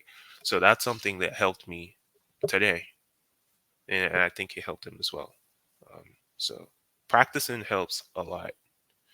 Oh, thanks, Zainab. Be careful.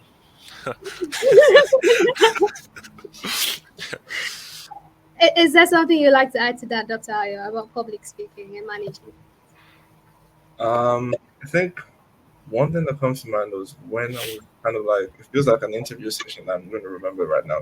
When I was kind of like when I had to do my defense. So I remember when I initially started, I was just speaking to my two supervisors, and I kept on talking and talking and talking. And this is like my own fear of speaking in public ends up with me speaking faster than normal. And then my supervisor was like, relax. Like, you've done the work. Like, just relax. Try to pace yourself.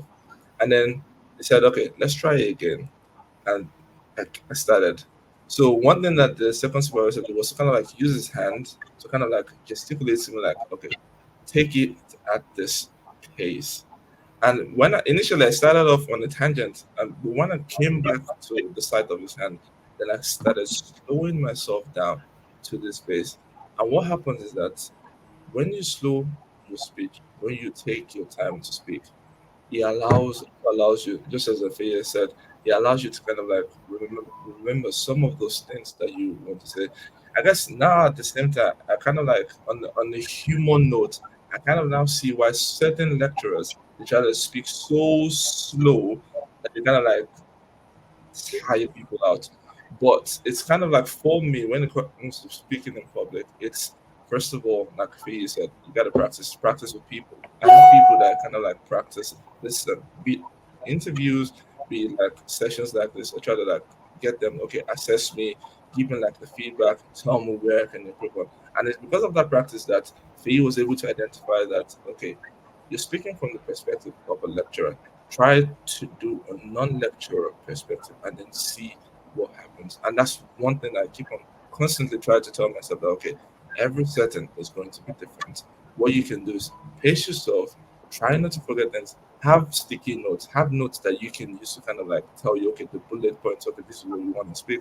And for me, I think one of my other known names is Mr. Sticky Notes. Like on my monitor, I have like sticky notes that help me to kind of like remember things that I'm supposed to say or things that I'm supposed to do so that at the end of the day, I'm still able to give like a comprehensive viewpoint of what I'm supposed to speak about.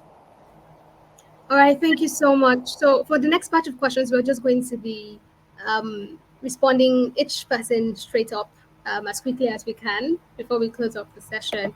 So Somatricus has a reward-based rest system where you try to work hard to an extent and you can reward yourself then with something. Is that a positive thing where she rewards herself with rest? All right, that is a positive thing. Does it become detrimental at a point where you feel like you haven't earned rest? Because that is a very easy scale to tip there. I haven't earned my rest, so I can't rest, even if I'm fatigued and it's no longer, productive. So you're mute, so you may want to. I'm Yeah. sorry. Oh my God, I was talking this whole time. That's a great point. I didn't think about that. Yeah, it could become detrimental, but it all goes back to the way you think. All right, it's you change your mind, you change who you are, literally, right? Um, I think it's good. I tell people who have challenges with like eating disorders, right? So people who tend to eat a lot, right? And I'm not coming for people who are saying eat, rest. Like I think it's good if you're not doing going OD, which is OC, out of control. That's a slang they use here, right? Um, it's a good thing, right?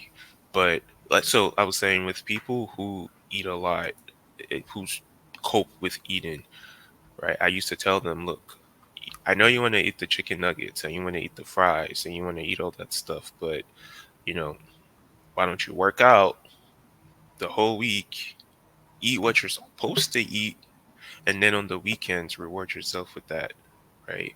And that worked for them depending on the kind of person they were, right? But for some people, they just it's just the way they think. It can become detrimental to them. So I feel like I'm talking in circles, but yes, it's a good thing that you're doing, but don't make it become detrimental. Like if you feel like you haven't earned your rest, you should still rest. Because if you don't rest, you're going to burn out. And if you burn out, you're going to hate yourself. All right. I think what I'm learning from this is balance is really important, and what happens in therapy is trying to find that balance, whatever it might look like for you. So this could work for someone and could not work for another person. So if you'd like to know more about how to help yourself with a more tailored solution, then you have to seek therapy.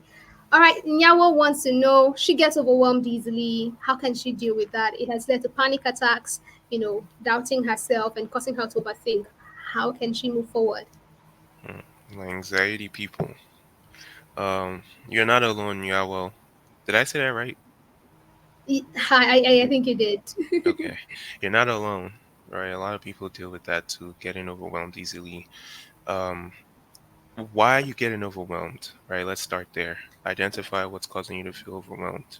Once you identify that, then you deal with them one after the other, right?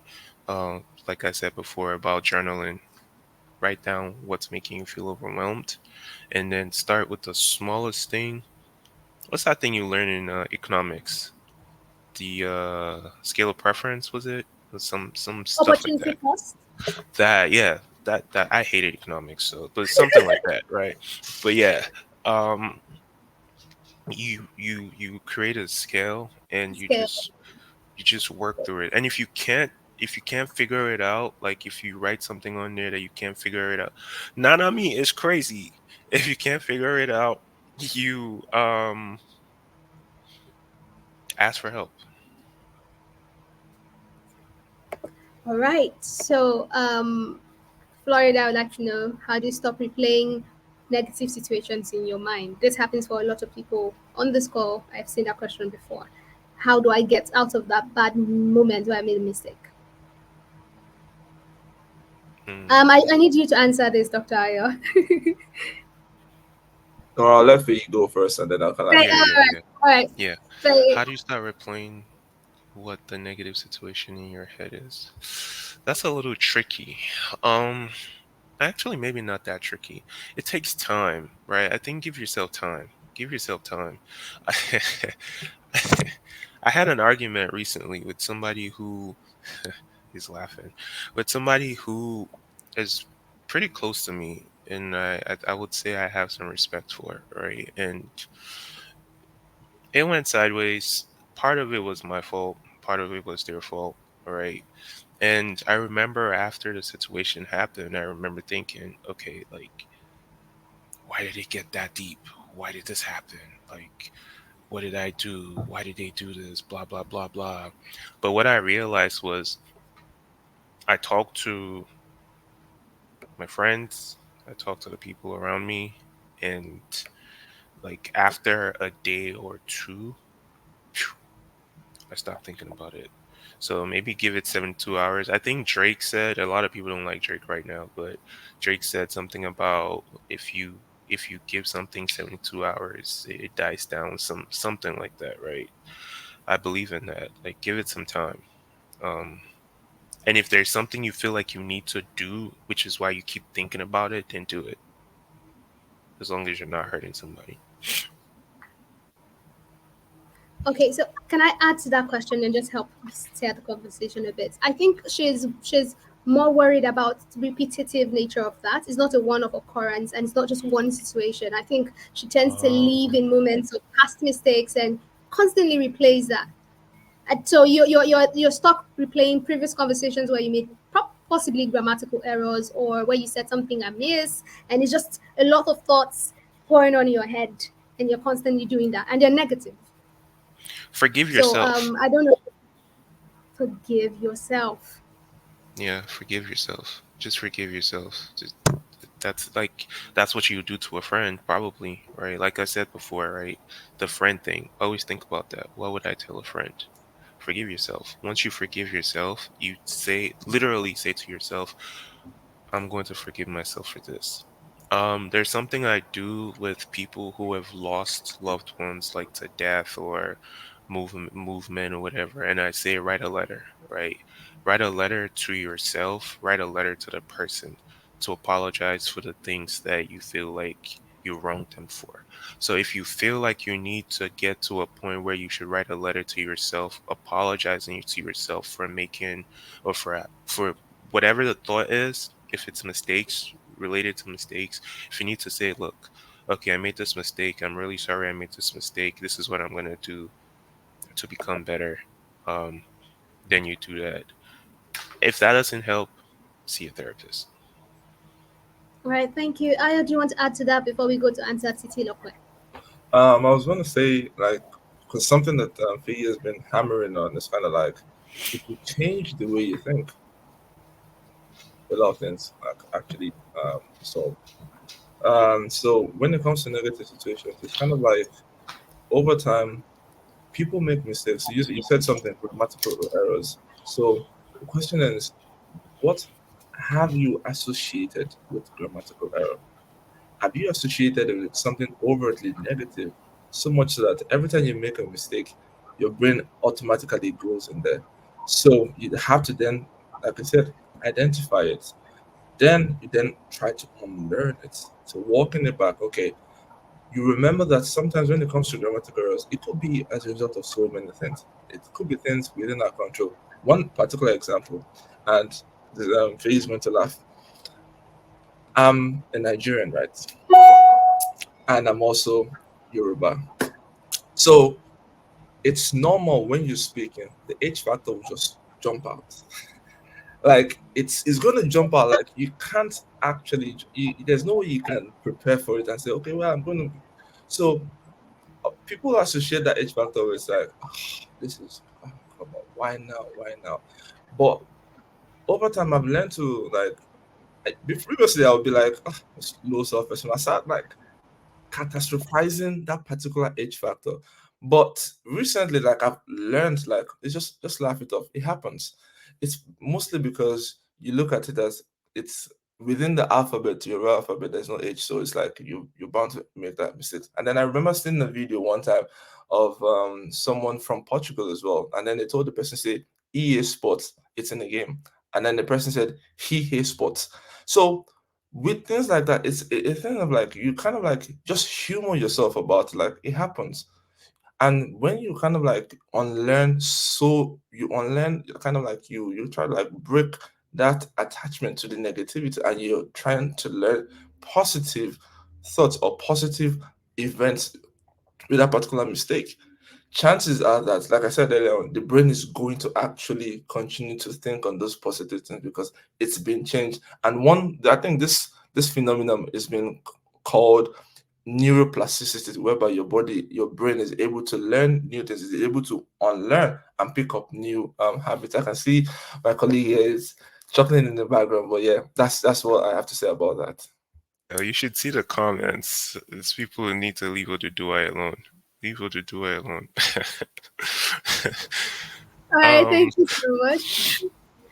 Okay, so Titi Lokwe, let's handle her question. How can I increase my attention span? uh, okay, so see this.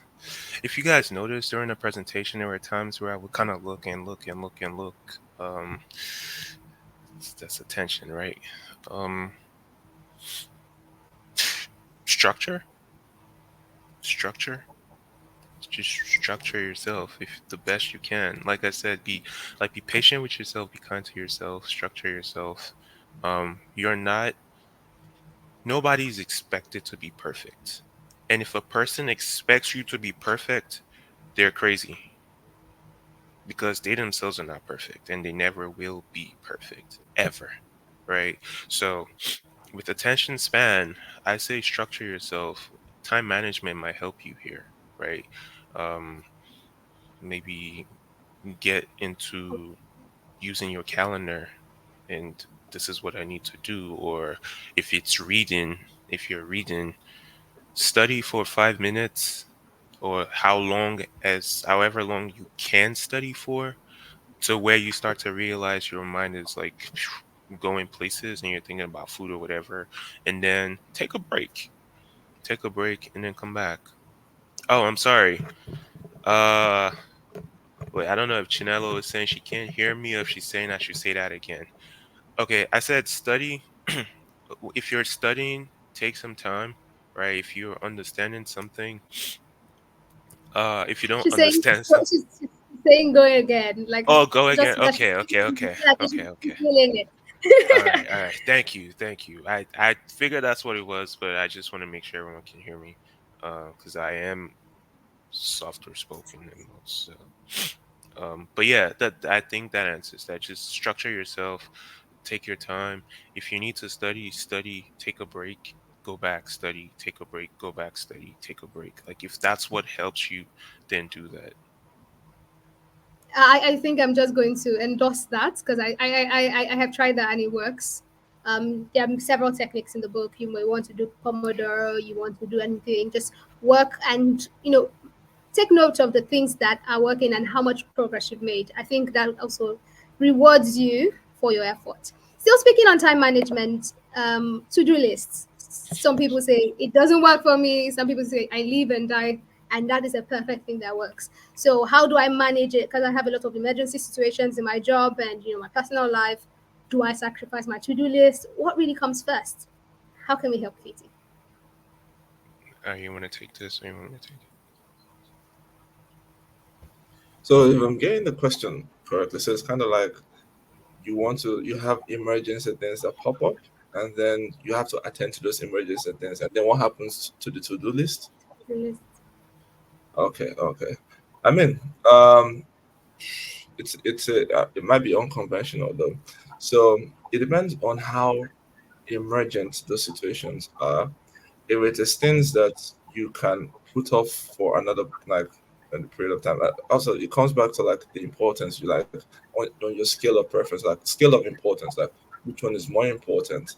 And I think they used to there's like this matrix that, and I'm sure DTM can actually put me on like whereby you say this is important, but I can put off, but this is important and I need to do it right now.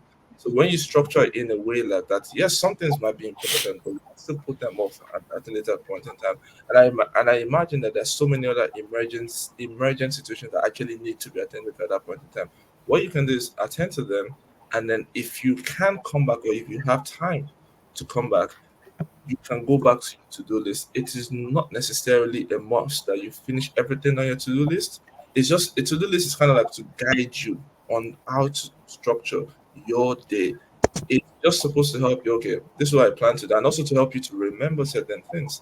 So if you go back to if you attend to the emergency situation and then you find out that you still have time to be able to do the rest of the things on your to-do list, then by all means go and attend to it. But if you find out that it's not possible for you to go and attend to the rest of the things on your to-do list, what you can then do is okay, you can move them to another day and then try to like finish it up. So it's trying to ensure that you are able to do everything that is expected of you and at the same time don't burn out. So it's important to emphasize that if you find out you're in a situation whereby you're becoming stressed about doing certain things, sometimes you can put them up. If it's something that you can assign to someone else, it feels like it's a project manager that's speaking right now. If you feel that it's something Delegation. so if you find that it's something that you can assign to someone else, by all means do it, and then you can just like have time to do other things. So that's all I have to say on Okay, that. so I'm just going to let us sit on this for a minute because I think this will be our last question for this session. But with people, they tend to think they can borrow time. So, for example, with time management, because we're going to sit on this for a bit, you could have a lot of things that come up. All of the things on your to-do list are possibly, you know, urgent, and you need to have them done that day. And because an emergency comes up, you finish with that emergency, and you still task yourself with completing the things on your list, such that it spills into the night. And often you rinse and repeat. So I don't know how we can address this, but how do we address borrowing time for the future to sort things that happen as it relates to to-do lists? Because a lot of people are guilty when it comes to those things. I need you to please ask that question again. See, that's my mind just went somewhere else right before. So, Okay, so I have a to-do list. I have 5 things that I have to do today. hmm Now an emergency comes up, and I looked at the scale and I have to do that thing as well. And eventually I finished with the emergency, but it took about so to the end of my work day, and I still have 4 things on my to-do list I have to do today. Often, people sit back to try to complete all of those four things so they can earn the rest for the next day. However, we know this is detrimental as the next day you are fatigued. And I'm asking, how do we manage those kind of situations where we feel like, we can borrow time from the future to deal with a lapse in planning in the present? Oof, that's kind of complicated. Yeah. Emergencies happen, and when they happen, and there's nothing we can do about them. If it's an emergency, truly, right? If it's truly an emergency, if you cannot say, "Look, I'm gonna do this later," then you have to deal with it, right? Um, if you're able to go back, depending on how long that that emergency take, if the emergency takes you the rest of the day, then you're SOL, right? Um, and you have to go back, I guess, to whatever you were doing the next day, right? I hope this is kind of following the question you're asking. Okay, and so you have to go to the next day to kind of complete what you wanted to complete the day before. Um, I guess it depends on the setting as well, like what type of job you're doing, what type of things you're doing, um, the turnaround time, right? Those are all things you have to, because in research, if you have three, four, five things you gotta turn around, and like on example, somebody earlier put something on the comments. They said they're worried about something they have to turn in on Monday, right? Right. And if that person, God forbid, were to have an emergency Saturday and Sunday, and now they cannot do what they're supposed to do before Monday, then what happens to them? Now, what happened the weeks before, right? The days before? What happened Monday through Friday? Were you like busy? Were you booked up? Was there some structure you could have put in place there for yourself to be able to do that so you don't have to worry about turning that thing in like later? And I'm not coming for you. I want you to know that. I don't really remember who it was, but I'm just saying, right? Like I think it kind of goes back to structure in a way. If you're able to structure yourself in a way where you're able to do things, give yourself time for breaks within your structure, right?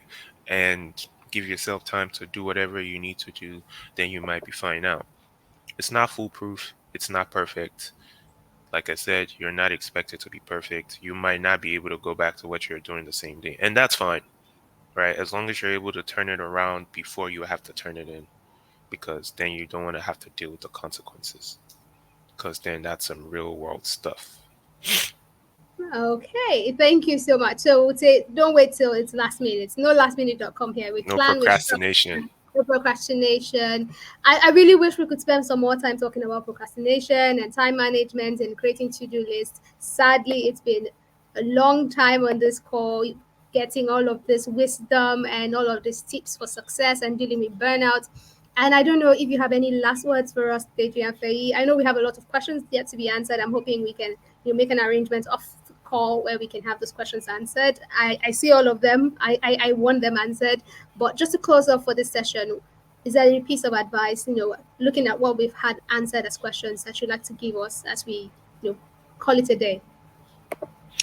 Um, Follow your mantra,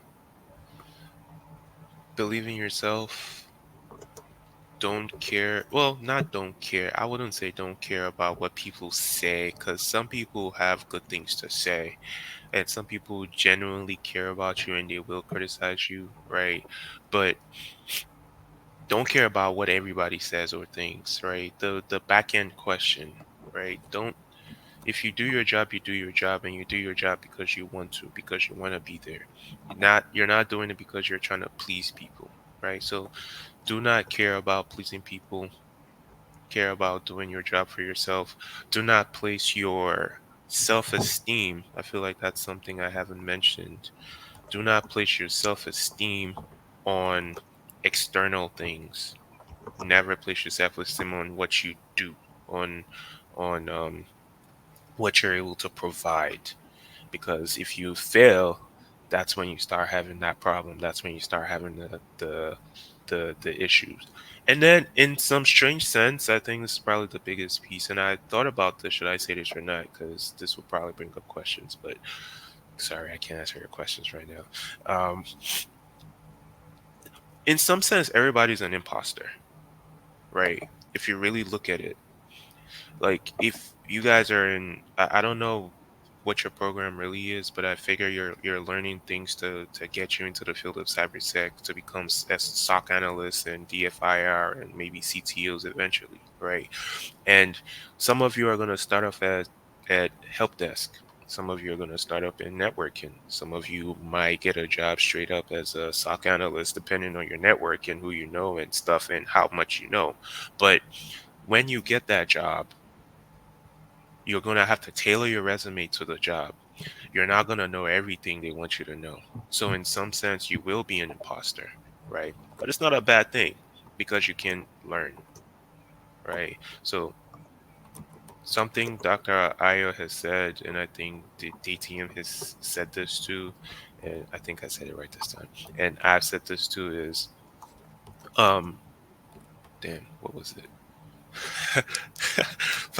Focus on yourself, I guess. I see there goes my mind going blank. But focus on yourself and yeah, my long-winded talk. That's my advice, I guess. That advice was so spot on. Don't make it external. It doesn't matter, doesn't matter if your work is great or if everything is perfect. Your worth isn't attached to that. That is spot on. Thank you so much, Faye, for that. Ayo, would you like to give us some advice to sum up, something to take home and always remember? Um, I'll try to keep mine very brief. I won't don the lecturer hat. I think I would say be honest with yourself. So sometimes as humans, we tend to think that when people are correcting us, when people are pointing out mistakes, it's because they kind of like hate us. So it's more a case of like you have to kind of like think from an alternative perspective that we want you to become the best version of yourself. I think sometimes there's some people, don't get me wrong, there's some people that would eventually have like spiteful comments, but try to drown out those comments, try to not focus on them, and try to just look for people who are actually out for your growth. And it might be people around you, people that you've thought, okay, well, I don't think they actually have anything to contribute. Or it might even be a little voice within yourself that's trying to tell you that, hey, I'm here. Listen to me. I want you to become the better version of yourself. And then they're giving you signs, but you're trying to like you're pushing that voice down. So be honest with yourself. As you on this, embark on this. I think it's a 12-week program. Correct me if I'm wrong. DTM, it's a 12-week program, and it's going to Eight take months. 8 months. Okay, that's, Yeah, but two they've weeks. been in for 6 weeks, going on Mhm. 7. Okay, I don't know why I thought it was a 12-week program. Or maybe because of the program that we are running at my job. So, but it's an 8 months program, and think of it as it's helping you to become the better version of yourself. It's gonna take a lot. Try as much as possible. Don't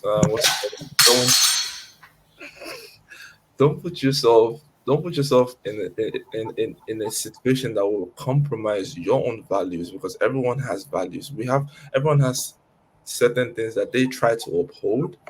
So don't put yourself in a situation whereby you have to compromise. Don't put yourself in situations whereby you would kind of like be caught slacking and you'll be trying to play catch up. And this it links with the honesty bit. If you can do something at a particular point in time, try to do it. Don't try to put it off. If you need help with anything, reach out to people that can help you. Don't try to think that you are an island or like a bastion of knowledge. No one is a bastion of knowledge. You always need people to help you get to the next level. Try to utilize these resources, try to utilize people around you. I'm not saying you should use them and when you're done like getting the perspective, just dump them to the side.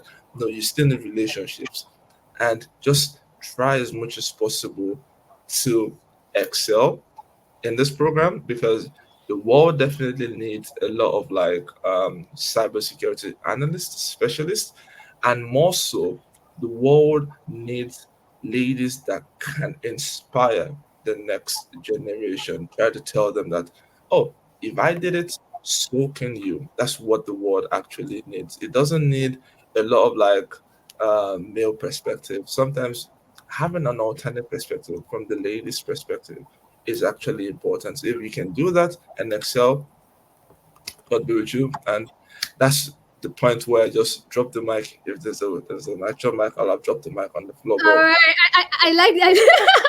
I like the points where you're dropping that mic.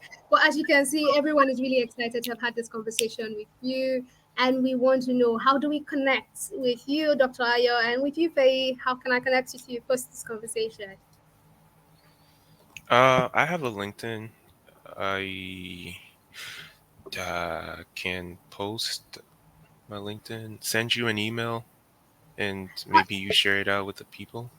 Perfect. You could also leave it in the comment section in our private chat, and I could make that Okay. available. Same with you, Ayo. If it's your first and last name, you can just drop that, and we'll make it available to everyone.